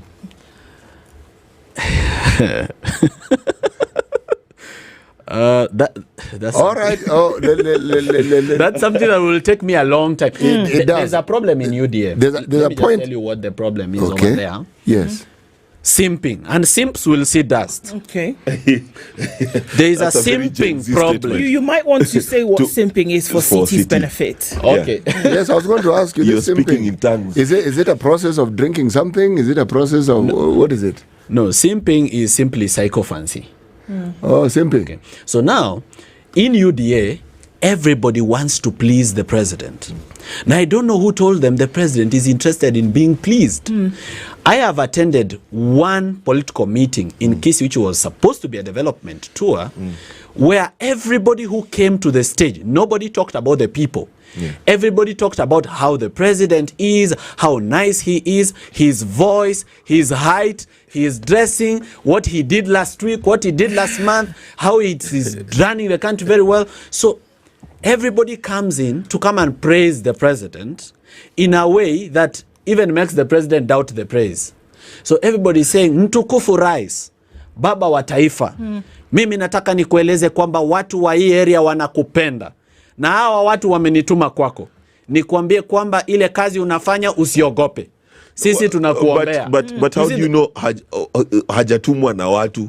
And then a broken clock is right twice a day. So speaking truth to power is something that is lacking in UDA, because everybody wants to please the president for two reasons actually.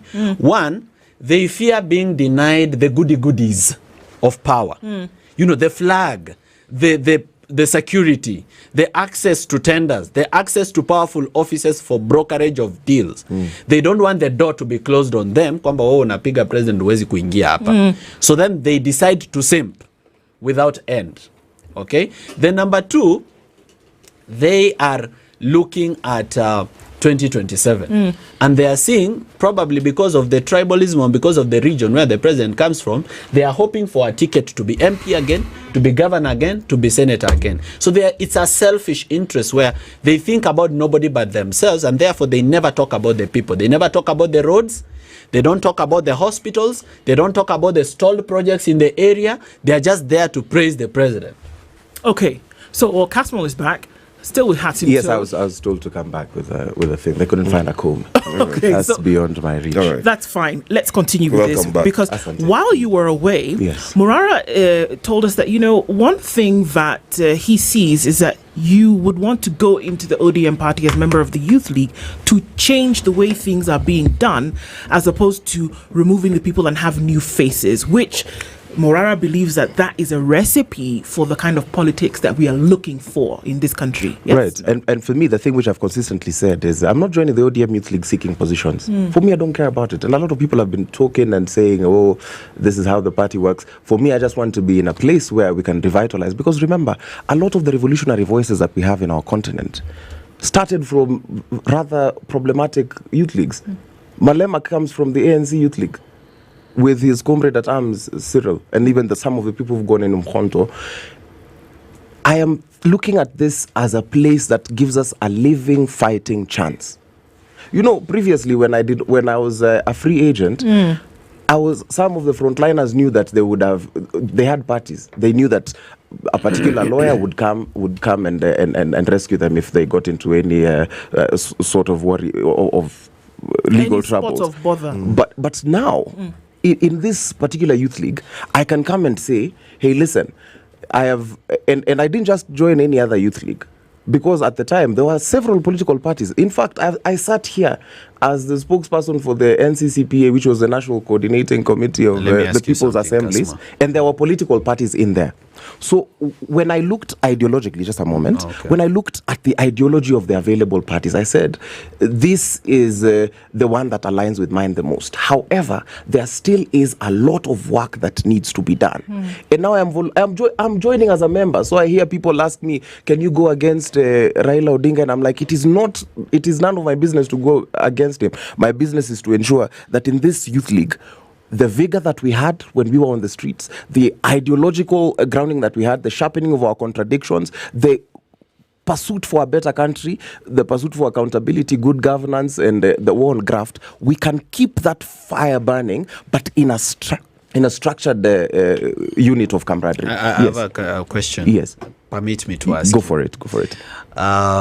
So, apparently, when you went into ODM, yes, I was expecting that you'd be the national youth leader. Yes. But then I realized that the national youth leader is still John Ketora, who I'm told is 40 or 50, I'm not sure. Yes. And then I also expected you to be on the short list for permanent secretary. At least, when I heard that you've left, I thought there was some consideration to it, that there's something good coming your way, and therefore you saw it as a chance that you don't want to miss. Right. When I look at your politics, and I'm not criticizing or trying to be, all-knowing, yes, I believe you had a bigger voice, inside the Gen Z movement, and a bigger opportunity there than what you have at ODM. Right. Because then ODM, you joined a structure that is already established, and you are joining at the bottom of the pile. So there are people here who've been waiting and longing to be at the top. So you're not just going to cruise way through them. Yes. But you already had a very high platform. So what is it that happened to you? Is it that you gave up on the people before they gave up on you? I think I see the tenor of the question, but parts of it are framed rather badly. But for example, the expectation of joining and becoming youth leader, for example, I would address first the issue of John Ketora. He's sitting, and it's one of the problematic issues with the party, but the party is we've undergone elections. We did elections last year in October. So we are still doing elections. So these people are being a lot of the systems that we're saying. We are challenging a lot of status quo. And there are very many young voices that you will see coming up in Chungwa. That is one. But two, in terms of saying that I had sort of a bigger voice, I would, if I were to draw a simple comparison between you and I, we had different circumstances and situations. Your approach, I think, is rather ingenious. I have disagreed with you before. I've said here approach could have been better. And these are things which, a lot of the time, when what people usually expect is we will dramatize. So we are brought into a thing to insult each other. But we've done that in previous interviews. And now we've gotten to the point where you tell me this, I tell you this, even off air. But I think it was rather ingenious that you formed a political party, because then you get to grow through it. There are things that could be done better. There are things that you could grow and learn. But I joined an existing structure. Remember, at the time when I was at the peak of the movement, we had agreed that we would just keep it a movement and not a political. We would not form a political party. So I did not have the good graces of the people to go ahead and form a political party. So what made you join a party? And I'm going to ask that question connected with another one. Okay. Because at the height of the movement, I mean, you were one of the faces, right? And we're talking about, pre-June 25th and then thereafter. Right. But then there were certain things that came up, and I think you have an opportunity to clear up some things for people. Yes. Because they might be, a bit misguided in terms of maybe what your decisions were. Yes. And the speculation is rife. Right. You're the only one who can tell us whether it was that case or not. Yes. That you would have been compromised in one way or another to leave the movement and its tenets behind for some kind of monetary gain. Is that true? Okay. Or not? And then join that to why you decided to join a party and essentially leave the movement. Yes, because now I could join that also to Morara's question, and this is a part which I thought was framed rather badly, because it just speaks to the Kenyan expectation that if you do a particular thing, if you're aligned with certain people, these are what it means. Because if someone expects me for the shortlist of PSs, it implies that I applied. Common sense dictates that you've applied, but I did not apply to be a PS. I would have had the chance. If anything, I hang out with my party leader quite a lot.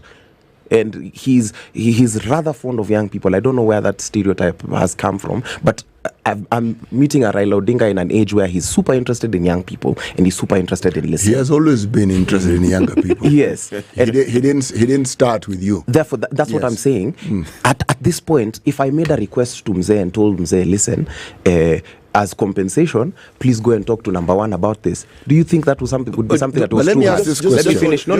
Kindly let me finish Ndu's question so that let us be in order. I decided then to join a political party because I did an analysis. Okay. And remember, as I was saying, I've sat here before as the spokesperson of NCSPA. There were various parties. And remember, these were parties of the left.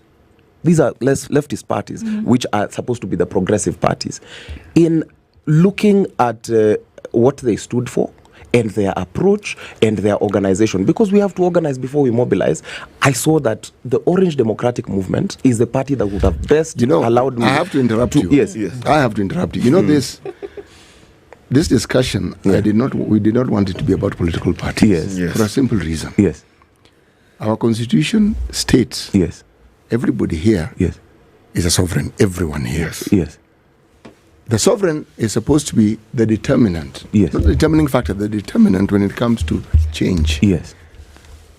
Do we have a sovereign represented by the Gen Z who are determined and committed to change? Yes. Because if they are not the party. No. I understand your question. The answer is yes. If they are, what are the signs that they are? City, the answer is yes. What is Morara doing? He has a party called Inject. Is that not part of the change? This is one person. Yeah, I'll give you a whole list. What am I doing? I don't want a list. I don't want a list. Yes. He stated something that got to the heart of the matter. Yes. Have the Gen Z understood their role and the commitment they need to play their part? Yes. They It's a have. simple enough question. They have. No, they haven't. Because you cannot answer a question with a predetermined answer. City, I have to explain. But they haven't. Mark, you have to give me a moment because I am the guest. City has asked a question. Wait, by the way, no, just give me a moment. Just a moment. This is a guest who has come with determined privileges. But no, yes. No, but I have. Let me take your privilege. Take your privilege. Permit me to emphasize. No, you are the guest. Please answer. Go ahead, Mr. City Guest. has asked a question. Go ahead. Yes. And asked that, have the Gen Z understood? I have said yes. City has said no. No, they haven't. That's what I'm saying. You cannot ask a question and answer it. I will give you my perspective. Of course then I you can. can tell me because then we lose the essence. All right, I will explain share your perspective on the reasons as to why you believe that the Gen Z have prepared. We might not be united in approach. We might not even be united in ideology. But we are united in the issues. All of us agree that corruption is a problem that bedevils this country.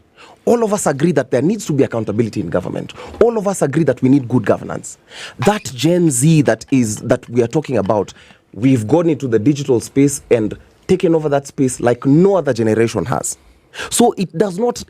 We've understood our assignment because we are also the first generation that's looking to recall members of parliament this aggressively. You're the first generation who have a constitution that allows you to do that. That's what I'm saying. No, yes. Then we've understood our roles in the 2020 constitution. Kasper and Morara, let me give you a basic question. We've got about 3 minutes. There's in strategy, there's something we call the 5 and thens. Okay? So, Ruto must go. And then you answer. After you get the first answer, you ask, and then? So, the chant I hear all the time, right, is Ruto must go. And then? That's my question. It's a very simple question. No, it's not simple. Yeah. Because I want to understand the legal, economic, and constitutional journey that is needed to make that happen. Yeah. All right. As I told you earlier, and I'll say it again, there's a difference between populists and leaders. I don't believe myself to be a populist. I believe myself to be a leader. Therefore, I identify a goal. then I mobilize people towards that goal. And that is why sometimes people think I do things against the wave, because other people want to listen to the ground, hear what is popular, then work with what is popular so that they sail with the wave. Personally, usually want to see what is right. Yes. Then we now find a way to influence people to actually advocate and push for the right thing. And for this one, I'll agree with you. As young people, and rightfully so, we've not yet understood the problem. We've not diagnosed the problem properly. And you know, a problem that has been defined properly is half solved. You half solve a problem by defining it properly. We have defined the problem as William Ruto. We have identified the pain, but we are not identifying the source of the pain. So until we identify the source of the pain, this pain is not going away, because then we would remove President William Ruto and replace him with someone else in the same system. Yes. So that person will be Ruto Pro Max. There will be absolutely no difference. He'll be coming in to do things the same way. So we should fix the system. And this is something I have been trying to educate young people. And that's why sometimes I'm called the civic educator, to try and bring people to the light to see that apart from the pain we are feeling, you know, it's normal as human beings to always focus on the pain. We need to realize that we have to remove this pain together with its source. But is William Ruto really a problem? As young people, the first thing we need to do, register as voters. We need to be willing to vote. Number two, as young people, we need to be willing to take positions of leadership. Otherwise, we become complainers, but we do not become problem solvers. How would you say it? Because you see the problem with this leader, but how willing are you to step in and vote this leader out or be voted in to replace this leader? So we have 8 million people that did not vote. 22 million voters, 14 million people voted, 8 million people did not vote, and 70% of them were young people. We have about, by 2027, we'll have about 7 million more young people that were eligible to vote and never registered to vote, and that will be eligible to vote. So these people need to get on board and become voters and decision makers and be willing to exercise that decision for it to change their lives at the ballot. Very quickly with you, Casmel, because our time is up. All right. I think when I said this is a very simple question, it indeed is a simple question that we want to pose it as a fake deep question. Let Kenyans start voting for policies and not personalities. We've seen this time without number, where the Kenyan has consistently gone to the ballot box and voted 6Ps. They voted against an individual. And this is the same thing, the same mistake we're going to repeat in 2027, where people, and that's why I was saying even the framing of the question is perennially wrong. It cannot be Ruto. It cannot, because we will go to the ballot to vote against Ruto. So it will be any other, and we've seen people saying, if a chicken runs against Ruto, the chicken will win. If an unvaccinated cow runs against Ruto, the cow will win. If we still think about personalities, we will fail. But if we think about policies, that's one. But two, let us also stop weaponizing churches. For far too long, the NCIC has been silent on certain issues, and now the pulpit has become nothing but desecrated. But three, we also cannot have this legislative capture that we usually see. Parliament cannot just be serving at the behest of the executive. We also have to have judicial reforms. These are things which do not even need us to give much of a shock. We just need to follow the constitution, which I have consistently been saying that my party fought for. If we focus on constitutionalism, the party that is ODM, if you focus on constitutionalism, we will solve all these problems. And Mzee, by the way, is going to become the AUC chair. We shall go to Addis Ababa. Let's do close the show. I wish we had more time, but it's good to have both of you here in the studio this morning. Muraro Kabaso and Casper Makori. Asante sana. Good morning. And 1 minute after 9. Thank you. Casper, seems we'll see that.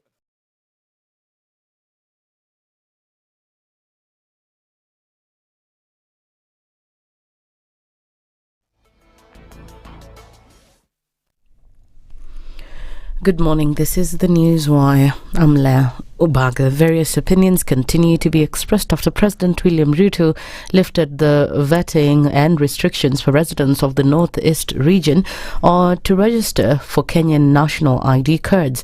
Some human rights defenders in Kisumu County, including Davis Okombo, have said that President Ruto's order will help end discrimination against some communities living in border areas with other nations. At the same time, Okombo has dismissed the idea that the decision threatens national security following the threat of terrorist attacks, and that terrorism is a crime that is committed by people of any community due to strong will. I know that many of us would argue that the revocation of the vetting process would lead to or would undermine national security. But the statistics in Kenya are very clear. During the 2019 Dusit 2 terrorist attack in Nairobi, the suspects who actually bombed Nairobi, including the suicide bomber, was a Kenyan of non-Somali descent. However, an activist has strongly criticized President Ruto's move to announce the decision at a political rally, saying such a weighty order should not be issued politically in a volatile environment. Well, I think the president was out of order to make such serious policy statements in a political rally. These are national issues that should be handled with a lot of care and consideration, because the outcome of this decision is that people interpret it as a political measure, as a step that is taken to consolidate votes for the 2027 elections. And the government, through the Ministry of Education, has been criticized for delaying to release funds allocated for students in secondary school. Speaking during a bursary distribution ceremony in Westlands here in Nairobi, the MP for the area, Tim Wanyonyi, said each student was given an allocation of 3,000 shillings. And unless the government releases the capitation fees, the capitation money, because I've been told that so far they have only released 3,000 shillings per student, which is nothing actually. They need now to put more money so that the schools are not going to run into the same problems that we are witnessing with the universities. We need to rescue this. And since we are resuming Parliament tomorrow, I'm very sure that the government is going to bring a supplementary budget so that we can give enough money for them to give schools money so that children will remain in school. Because at this rate, these schools are going to close. He further criticized President William Ruto for failing to implement the university education plan, suggesting that the old funding model will be restored. You just improve it and make sure you get better services from that thing. Help was working. It's only that they had a few issues here and there. We should have just fixed the issues in help and continue with the same thing. That model, that university model of funding, has got so many problems. It's just like the way Asha is having problems. The systems were not working. Those who are supposed to be the neediest, they are the ones who are being lumped with school fees. So the system was not foolproof. Maybe they can do better. They can recheck and retest those systems so that they know that they are working properly. That's the Newswire. I'm Leo Ubaga.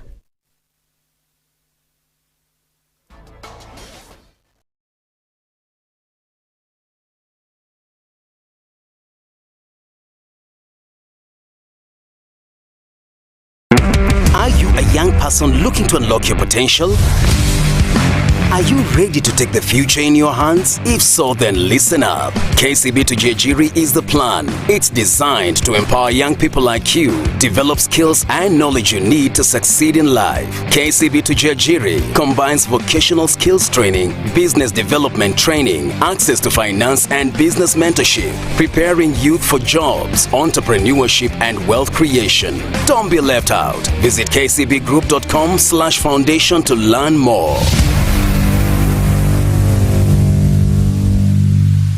Mature, intelligent talk every morning. Spice up yourself.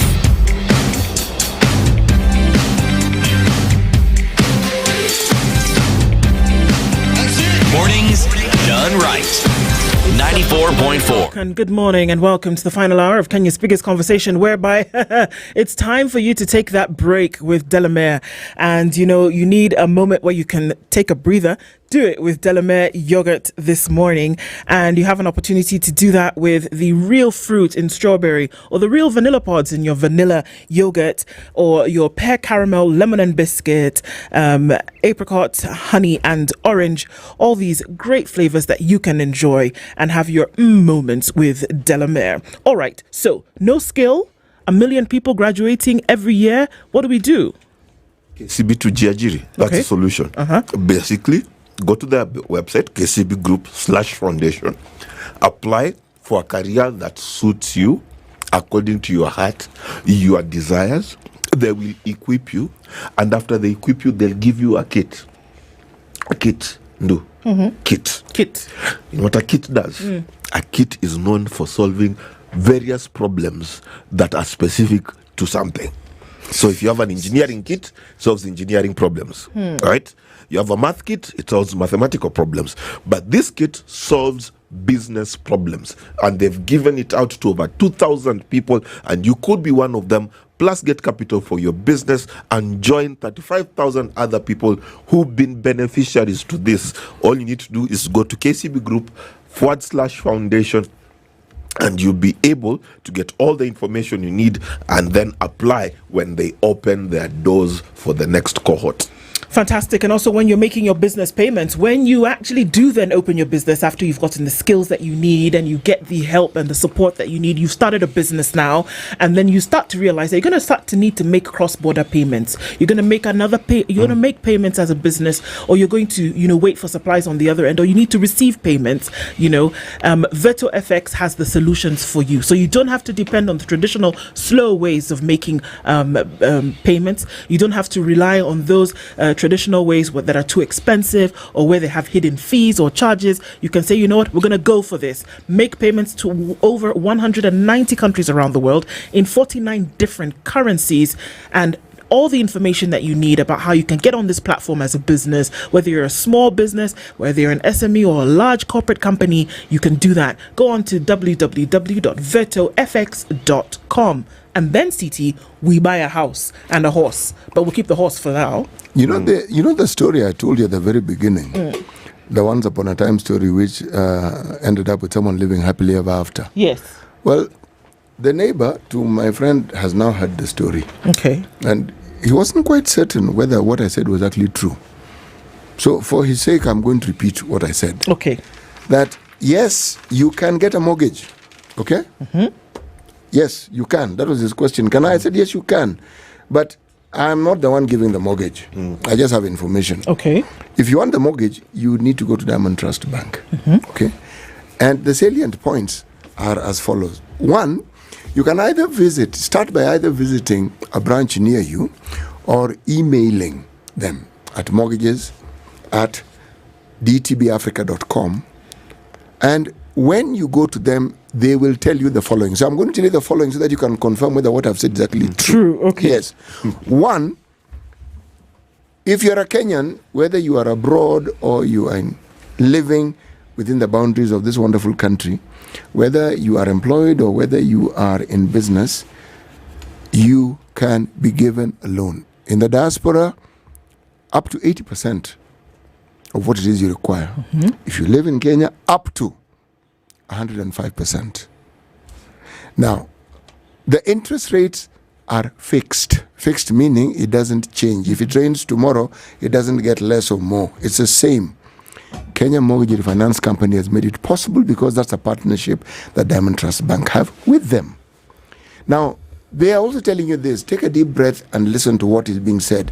There are no hidden charges. No funny charges out of the blues that, we said this, but this happened and then we were having to charge this. None of those. If you decide to pay early because there's a windfall, again, there are no penalties. Okay? Now let me take you back to the beginning.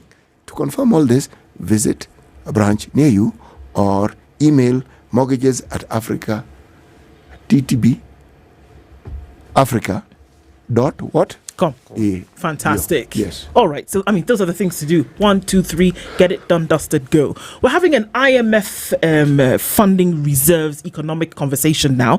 And our guest is in the studio this morning. Dr. Stephen Gashie is an economist, and we're talking about the impact of IMF funding on Kenya's economic reserves. That's the conversation that we'll have this morning.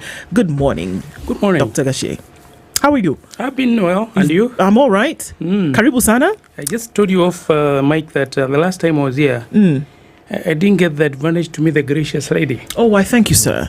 I'm very glad that you're here this morning, and it is a pleasure to meet you. Pleasure. And let CT welcome you in proper Situation Room style with today's proverb, and then you can interpret that for us according to you, right? Yes, our proverbs for the whole of this week come from the Gambia. The Republic of the Gambia. I like saying it because it is one of the few countries that are prefixed with the. See, there is not the Kenya or the Uganda or the Tanzania, but it is the Gambia. Okay. And everyone knows it to be the Gambia. Now the proverb, if a donkey kicks you and you kick it back, you are both donkeys.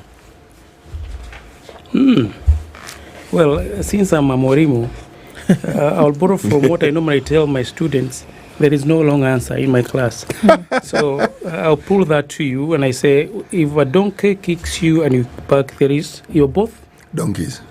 Well, I think it's how you approach things and life. To me, it's how you interpret life and how, because you always believe in what you call cause and effect. So depending on how you interpret a situation, gives you the impetus to go forward and how you look like going forward. Yep. Okay. I mean, your interpretation makes sense. I think even as we go into this conversation now, this is coming off of the back of what we've seen recently, that the Central Bank of Kenya projects its usable foreign currency reserves to rise by 187.4 billion shillings this year, boosted by inflows from the IMF, enhancing the country's resilience to economic shocks. Using a lot of economic speak to basically say that, there's going to be money pumped in, and this will allow the country to work on its development projects. Right? All right. So here we go into the conversation whereby the IMF is seen as a booster towards Kenya's economy. But is that really the case? Can you give us an overview of what international monetary funds actually do for the country's economy? Well, thank you. I'll first mention what just spoken to KCB to Nyeri. And I love the shared value approach to solving social problems. Yes. The beauty about it is the Kenya becomes a startup country from a hustler country. And you look at the hustler model, it lacks the philosophy, like what Tujajili has, which is almost a social enterprise and a shared value.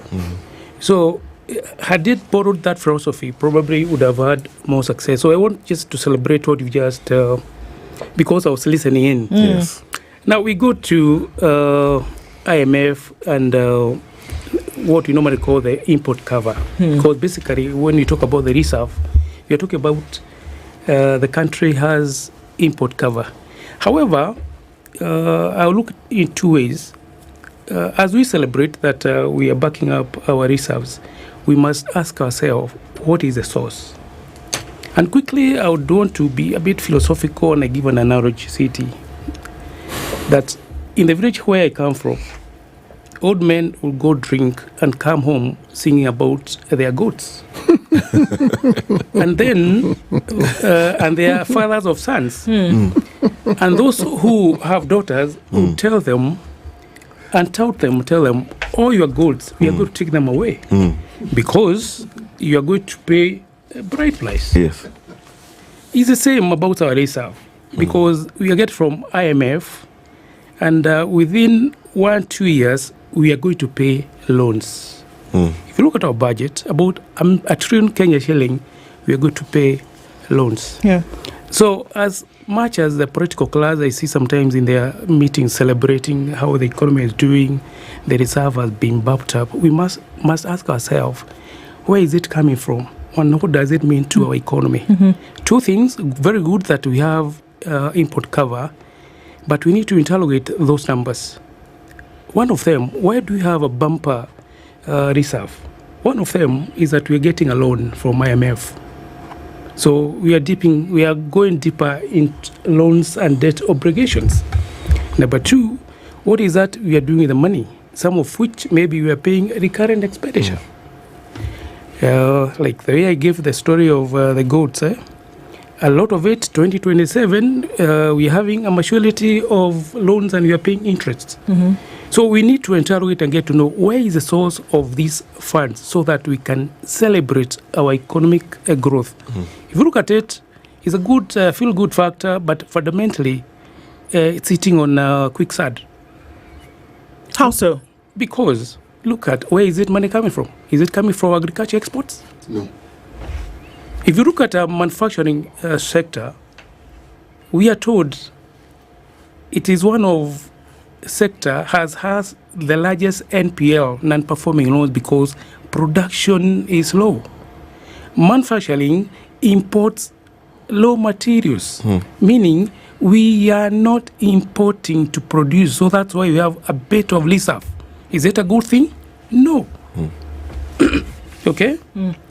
Are we getting this money from our cut flowers? No. No. Are we getting from tourism? No. So what does that tell you? A good thing to have reserve. However, the source, we need to work on the source. So why is it a poor source if it's coming? Because it is lent money, essentially. It's a loan. It's a loan. So why is it not a good source that would then be an economic marker of progress or development? For me, why it's not a good source is because when you borrow, you're borrowing, it's like digging a hole to cover the other one. I see it's a good thing, and even for political class, when they travel, they'll have some dollars for their PDM. We have a lot of it. But if you look critically, I think what we must interrogate and what should concern the central bank governor is where is our reserve coming from? Downstream, our G2G deal with petroleum and fuel is about 1 year, 6 months to pay. Meaning in the next 6 months, we'll have a huge payment for our supplies. The month of March, for those who are in corporate space, is when they'll be paying dividend payouts. Last year, there was a problem that a lot of people could not repatriate their funds back to where they are. I would be happy if we have a lot of dollars in reserve coming from foreign direct investments. Okay. What it means, when you have such money coming from there, is that we have money in our country and we are creating employment, because a lot of money, dollars, forex is coming through investments. Interrogate where we are. About 30 companies have crossed. Others have relocated. Those are who are in manufacturing, maybe they were producing, meaning probably that is why we have this bumper reserve, because some of those who would have maybe produced or used the dollars to import. However, we say a loan is as good as what it's going to do. And I keep telling people that if City would borrow a loan and go and pay dowry, there's a problem. What do you mean? If he borrows a loan to go and pay dowry, marry a wife, second or third, or even to celebrate the first. Our wife is an asset. Oh, here we go. So they are good. They are good. They are good and bad loans. So we need to do, if we borrow from IMF or bank and we go and do development, especially capex expenditure, which have a ripple effect to the economy, that is very good. But if you borrow, last year we had a Eurobond issued. Why did we issue a Eurobond? We should borrow so that we can last another loan. Yeah. So I think good conversation, but for me, I'll be concerned where the resources coming from and what is that we are doing with the money. You know, we had our good friend, the deputy government spokesman, and we've had many politicians say today that the pain Kenyans have felt has resulted in us getting out of the hole we were in 2022, and we are now doing better. The dollar is at 129, and our debt crisis is essentially over. And for a lot of us Kenyans, macroeconomics, comme si comme ça, we don't know. And you look at, for example, projection of growth is at 4.8%. There's the fact that, inflation has gone down. So how do we interpret, and more specifically, the fact that the government now says that we are in a better place than we were in 2022? How do we elucidate that? Well, sometimes I listen to the government spokesman, and I always say he's like, that Masai Dawa that cures everything. Supposedly. Hey, Masais were just chilling. And it's usually in a 5-liter jerry can. Yes. So, I think his approach to communication is that way. He cannot be knowing everything. And that's sometimes they fail to communicate. Because if you look at the fundamentals, macro, micro fundamentals of economy, when your inflation is low, should mean a linear relationship, the cost of living should be low. When your Kenya shilling or your currency is trading favorably against the major world currencies, it means then the cost of importation is cheaper. However, if you look at how we are and how we are seated, there is what we call an inverse relationship, where you put a positive, but the outcome is negative. And that is what the economists with government have not been able to crack. Simple. You cannot grow economy organically through taxation. It doesn't happen. Not in any other jurisdiction, even Kenya, it won't happen. No, not on planet Earth. Yes. We've never been to the other side. What is happening is that people don't have the purchasing power. Our per household per capita income is not growing. It is shrinking, actually. If you look at, and why? Same thing we're talking about why we are celebrating reserve. 70% of housing in Kenya, they rely on agriculture. So when you don't think agriculture, when manufacturing is not doing well downstream, value addition means we are not getting as much from agriculture, meaning people simply don't have money in their pockets. Sadly, a lot of politicians, sometimes economists in government, they want us to believe that the price of unga is a fundamental economic indicator, which is not. Someone will tell you unga is at 129. And even when it's at 129, there are people who are struggling to buy because they don't have money in their pockets. So even if all other economic, macro, micro fundamental factors are showing differently, the reality on the ground is that the cost of living has not also dropped in equal or less measure. So what do you do to ensure that the numbers at which you see inflation falling is also represented in how, citizens are able to afford life? You work on those sectors where people earn their money. And do what? You look at the informal sector. How much do they pay on late taxation and all that? That is the thing, that sometimes we are taking so much away from the common mwananchi or the consumer that he is not able to consume. And the economy grows through production and consumption. As long as that we don't work on our agriculture sector, we don't work on our informal sector, then we'll have difficulties to grow this economy. If you look at the manifesto, there were very good things that they meant to do that. Like sometimes, I don't know, I'll sound academic.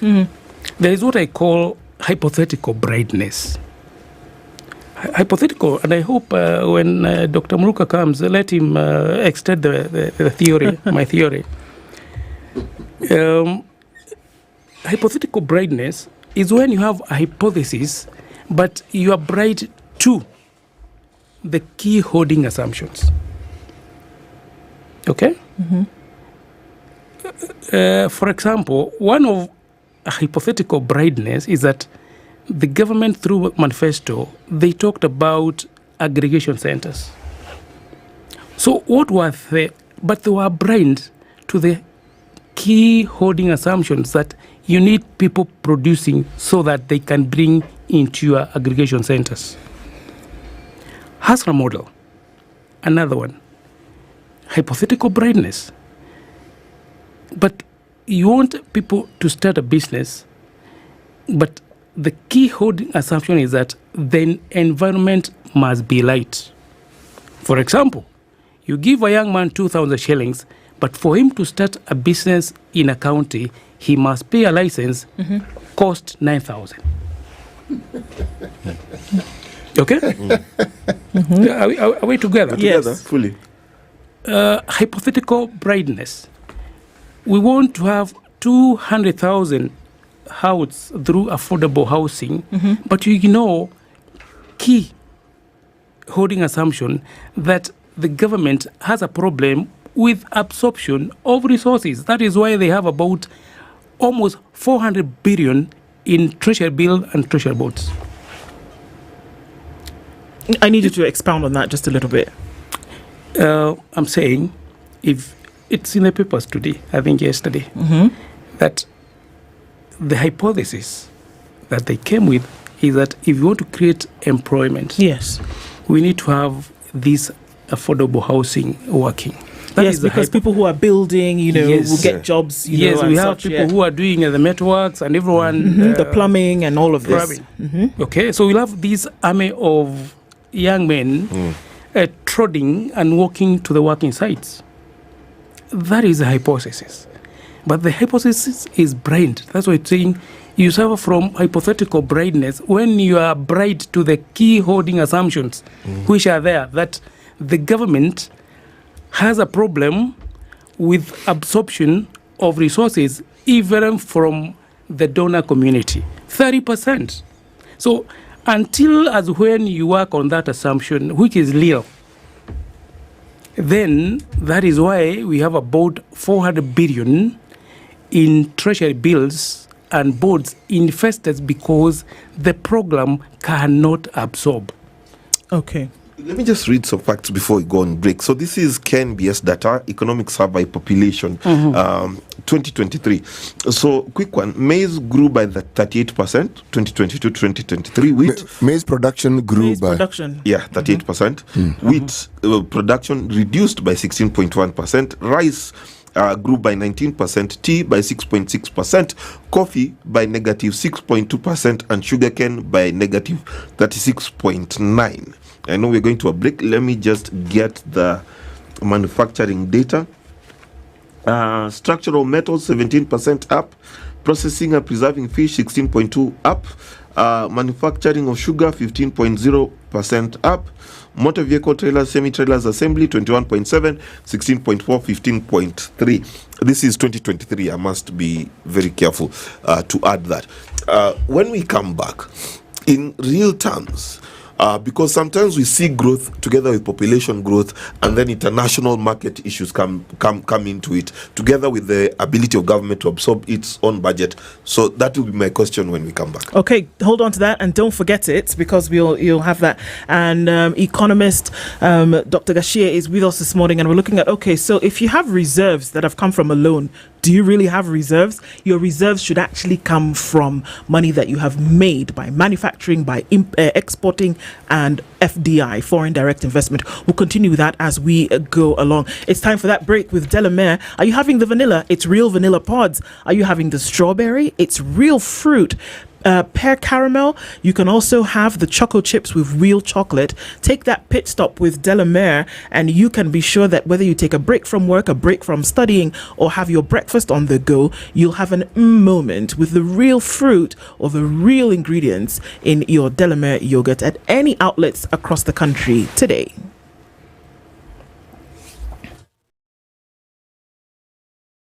This is the Situation Room. The only way to start your Some day. days just have you feeling, you know the ones. Very few aha moments. Just moments. Maybe even a few Because how can a day this good feel so meh? But then, you realize your moment of escape is a cup of indulgence away. Delamere. Get lost in rich, creamy, flavorful bliss with every spoonful of Delamere real fruit yogurt. Indulge in the moment. The weather with SpiceFM.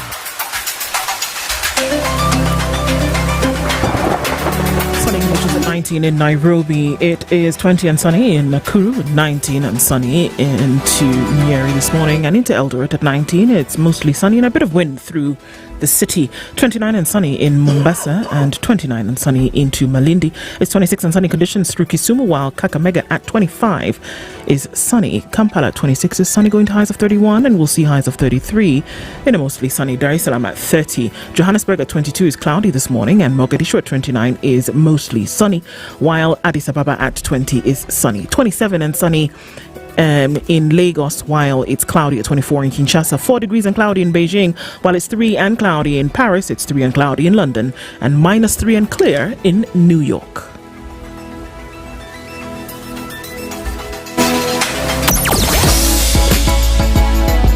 Sugar and spice and everything nice. Spice FM. Spice up your life.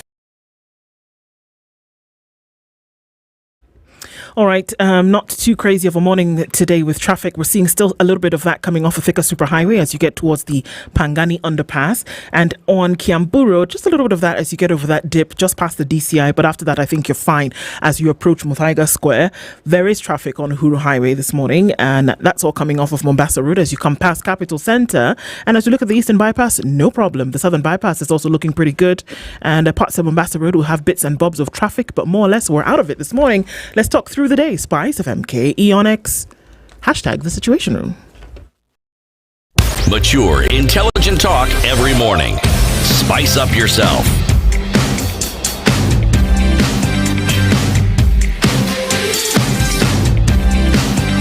Mornings done right. 94.4. 10 o'clock. 200 shillings a day or 500 shillings a month comes to 6,200 shillings a year. Now imagine that's the kind of money that you would put aside to ensure that if a medical emergency did come up, you would not have a problem sorting that out. So you don't have to take a loan. You don't have to go to family and friends to raise money for you. You don't have to do these things, because what you've done is that you've put a little bit aside every day, and you can deal with these. So once you get into this putting away money, Jubilee Health Insurance says, you know what, we'll sort it out for you. We also have a telemedicine product whereby you can call our doctors. You have access to over 800 medical outlets in the country, and you also have access to free drug delivery and a host of other things. All you need to do is send the word health month to 40643 or call 0709 949 000. Go to www.jubileeinsurance.com. 200 shillings a day, 500 shillings a month, and you can be sure your medical emergencies will be handled. This morning, we are continuing with our conversation with Dr. Gashie, an economist, and we're saying, okay, well, here we are. Are we loading on false hope? And Mark, go ahead. Because, the numbers, and someone says you give me enough numbers and I'll show you whatever I want to show you. You've talked about the real GDP in terms of a GDP per capita.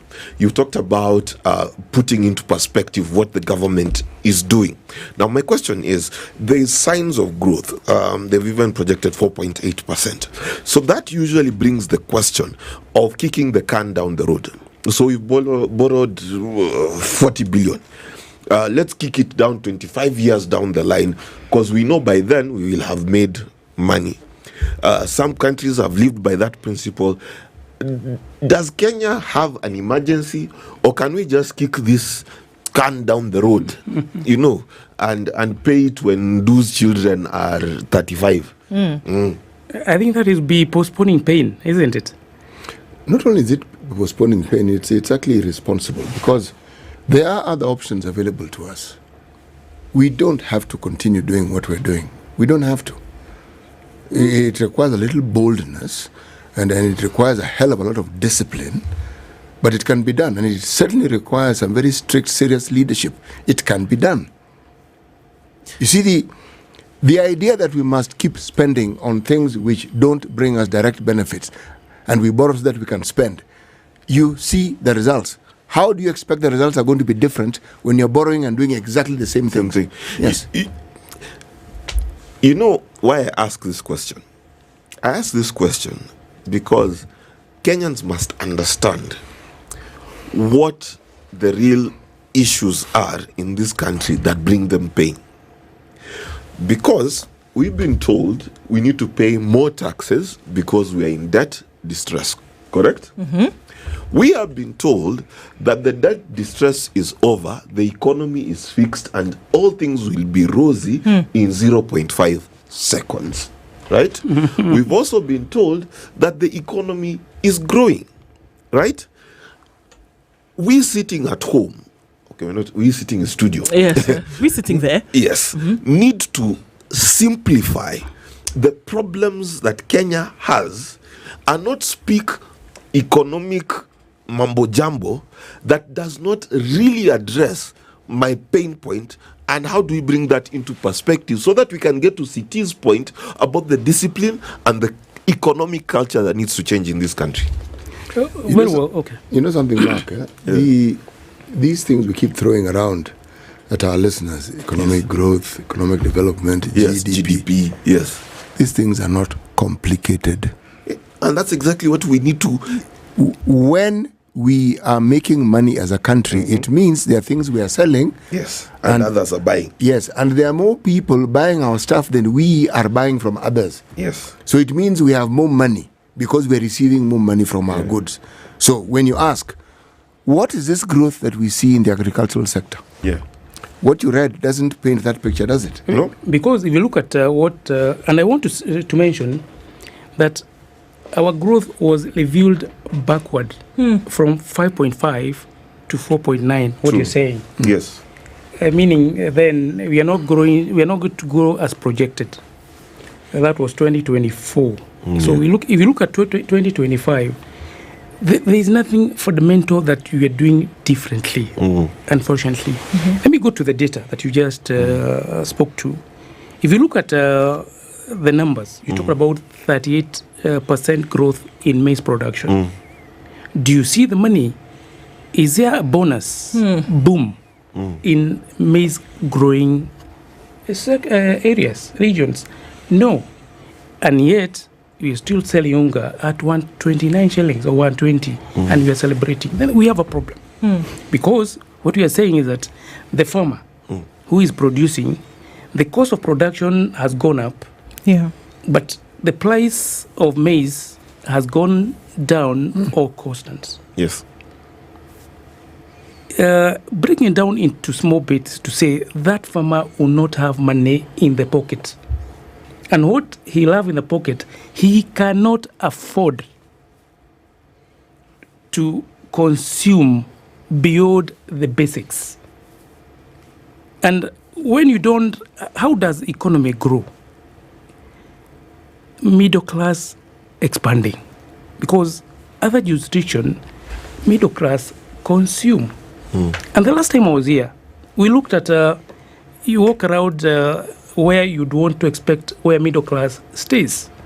But again, before I go there, I need to change the CS Bundy definition of a middle class. Because he's flatly wrong. You cannot have a middle class. Not squarely wrong, flatly. You cannot have a middle class who earns 60,000, between 60,000 and 100,000. That's not middle class. No, that's the National Bureau of Statistics definition. Then they have a problem. Yes. If we borrowed from there, then the people who keep on data, because break it down, CT. 60,000. If you are paying 60,000, you pay about, well, the minimum 18,000 rent. No, pay as you earn. Okay. Yes, you start with the tax first. Okay. Shift char. Yeah. All those. So maybe you have about 40,000. Yes. Pay me maybe 15,000. Your rental. Put your lunch, commuter, transport, school fees. Negative zero. There is no middle class who will consume with a negative zero. So our middle class is not 60,000 to 100,000. We must build little middle class. Actually, that one is not even the lower middle class.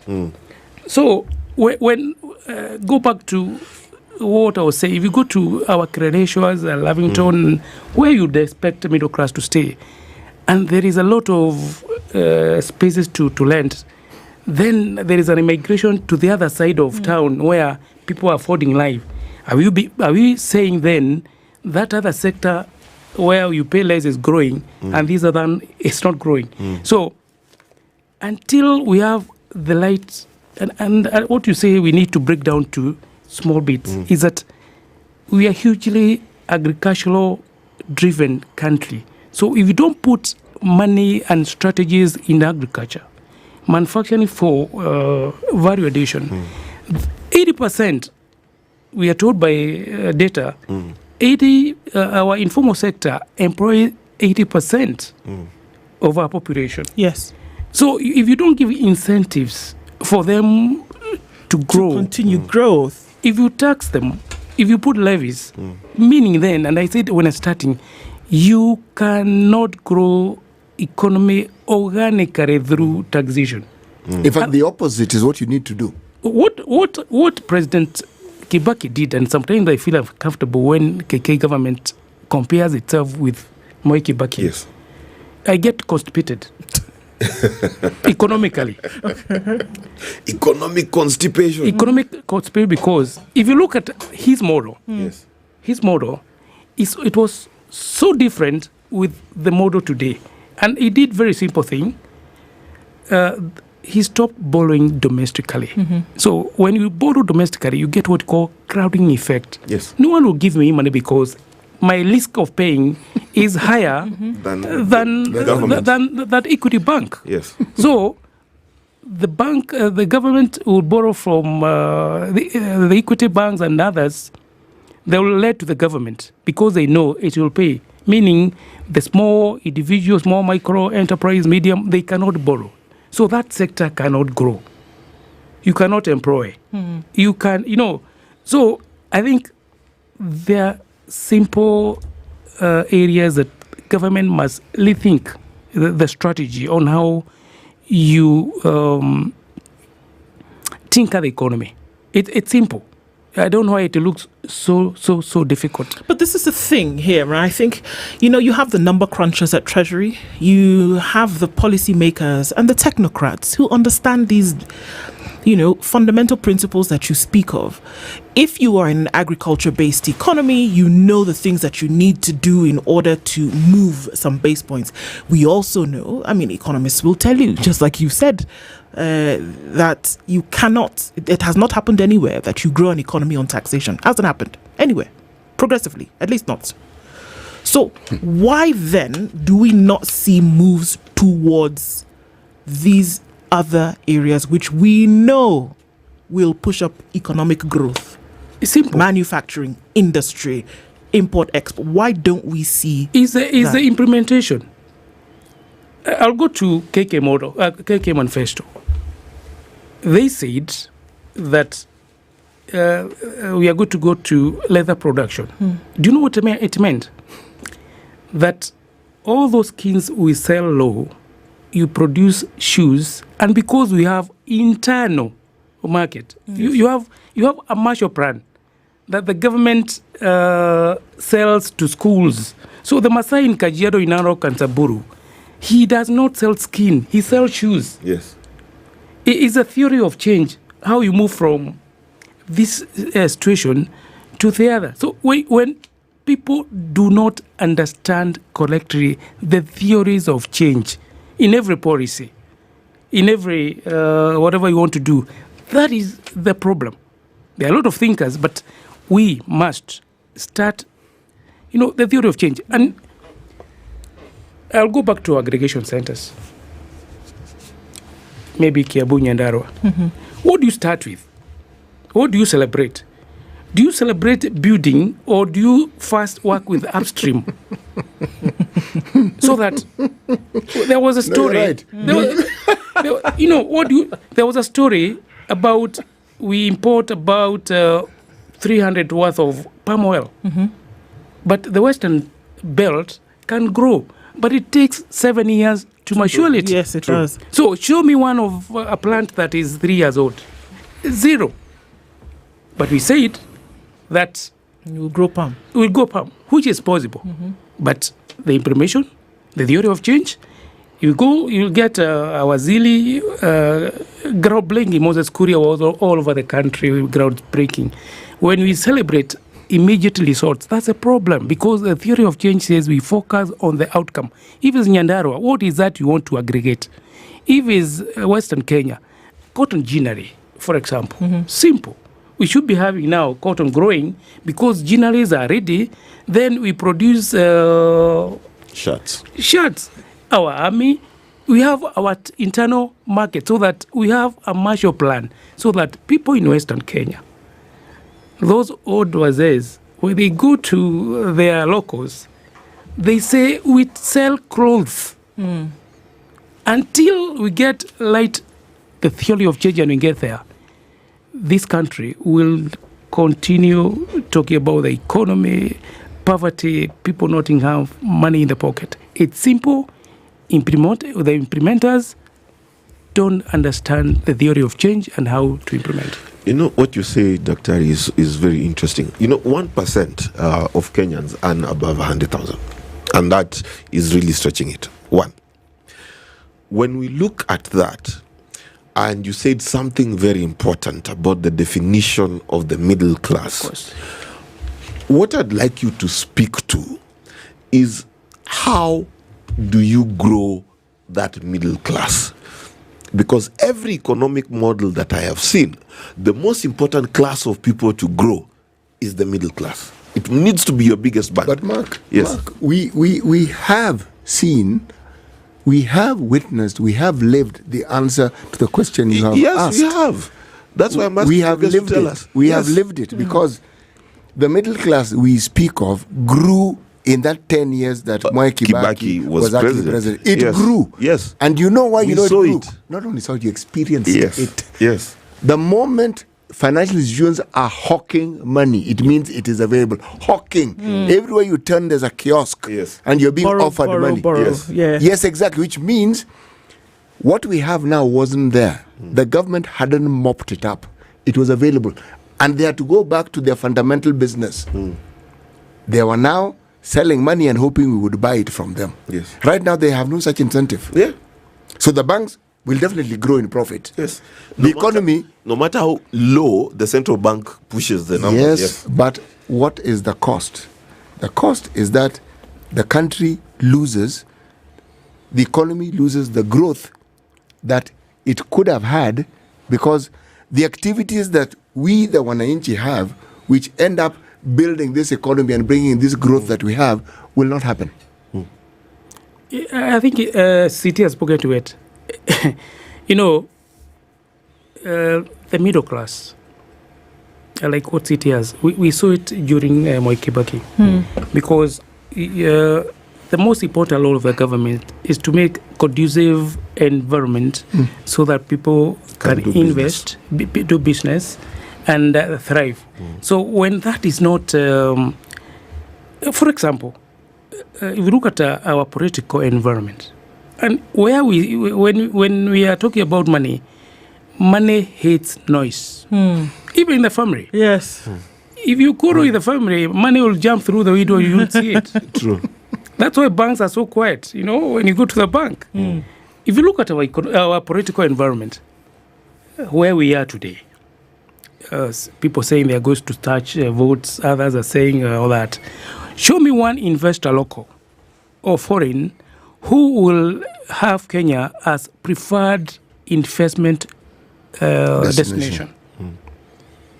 So when we don't... At the moment. At the moment. Yes. And people now, the investors are saying, let's wait and see what will happen 2027. Meaning, our economic space is going to lose 2 good years where we would have attracted a lot of investors, where people who are in Nairobi are planning to open branches in Meru, in Kisii, in Kisumu. But people are saying, look, if you look at our political environment, and actually there is usually an inverse relationship with the economic environment, because you want stability. So that's another factor the political class must be seized of, that when we start having a toxic political environment, means then we are not attractive to the investors.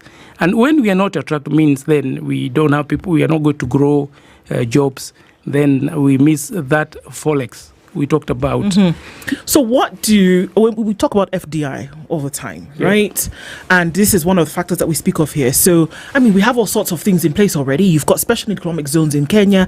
You have the KIPES. You have what an entire ministry has put aside and said, by a certain year, we should have this kind of investment in the billions, into the trillions, actually. So what do they look for when they say, well, let's hang on for 2 years and let's not put anything. Let's see what's going to happen after an election. What are they looking for? I would imagine that if you say we can come in and invest in palm, for example, do we even see any clearing sites where palm will be grown? There has to be some incentive that government would have taken or put in place for these investors to come in. And I'm thinking rudimentarily here, but what would they look for that Kenya is clearly not doing at this point that would invite it? For investor, one thing where the first box you tick, you must have a predictable taxation regime. Okay? That is the first thing any investor will be looking at. That if I go to invest in this country, is a taxation regime predictable? Number 2, predictable political environment. For example, we have elections in Tanzania. Who knows? This year, isn't it? Yes. This year? Yes. Any noise? Nope.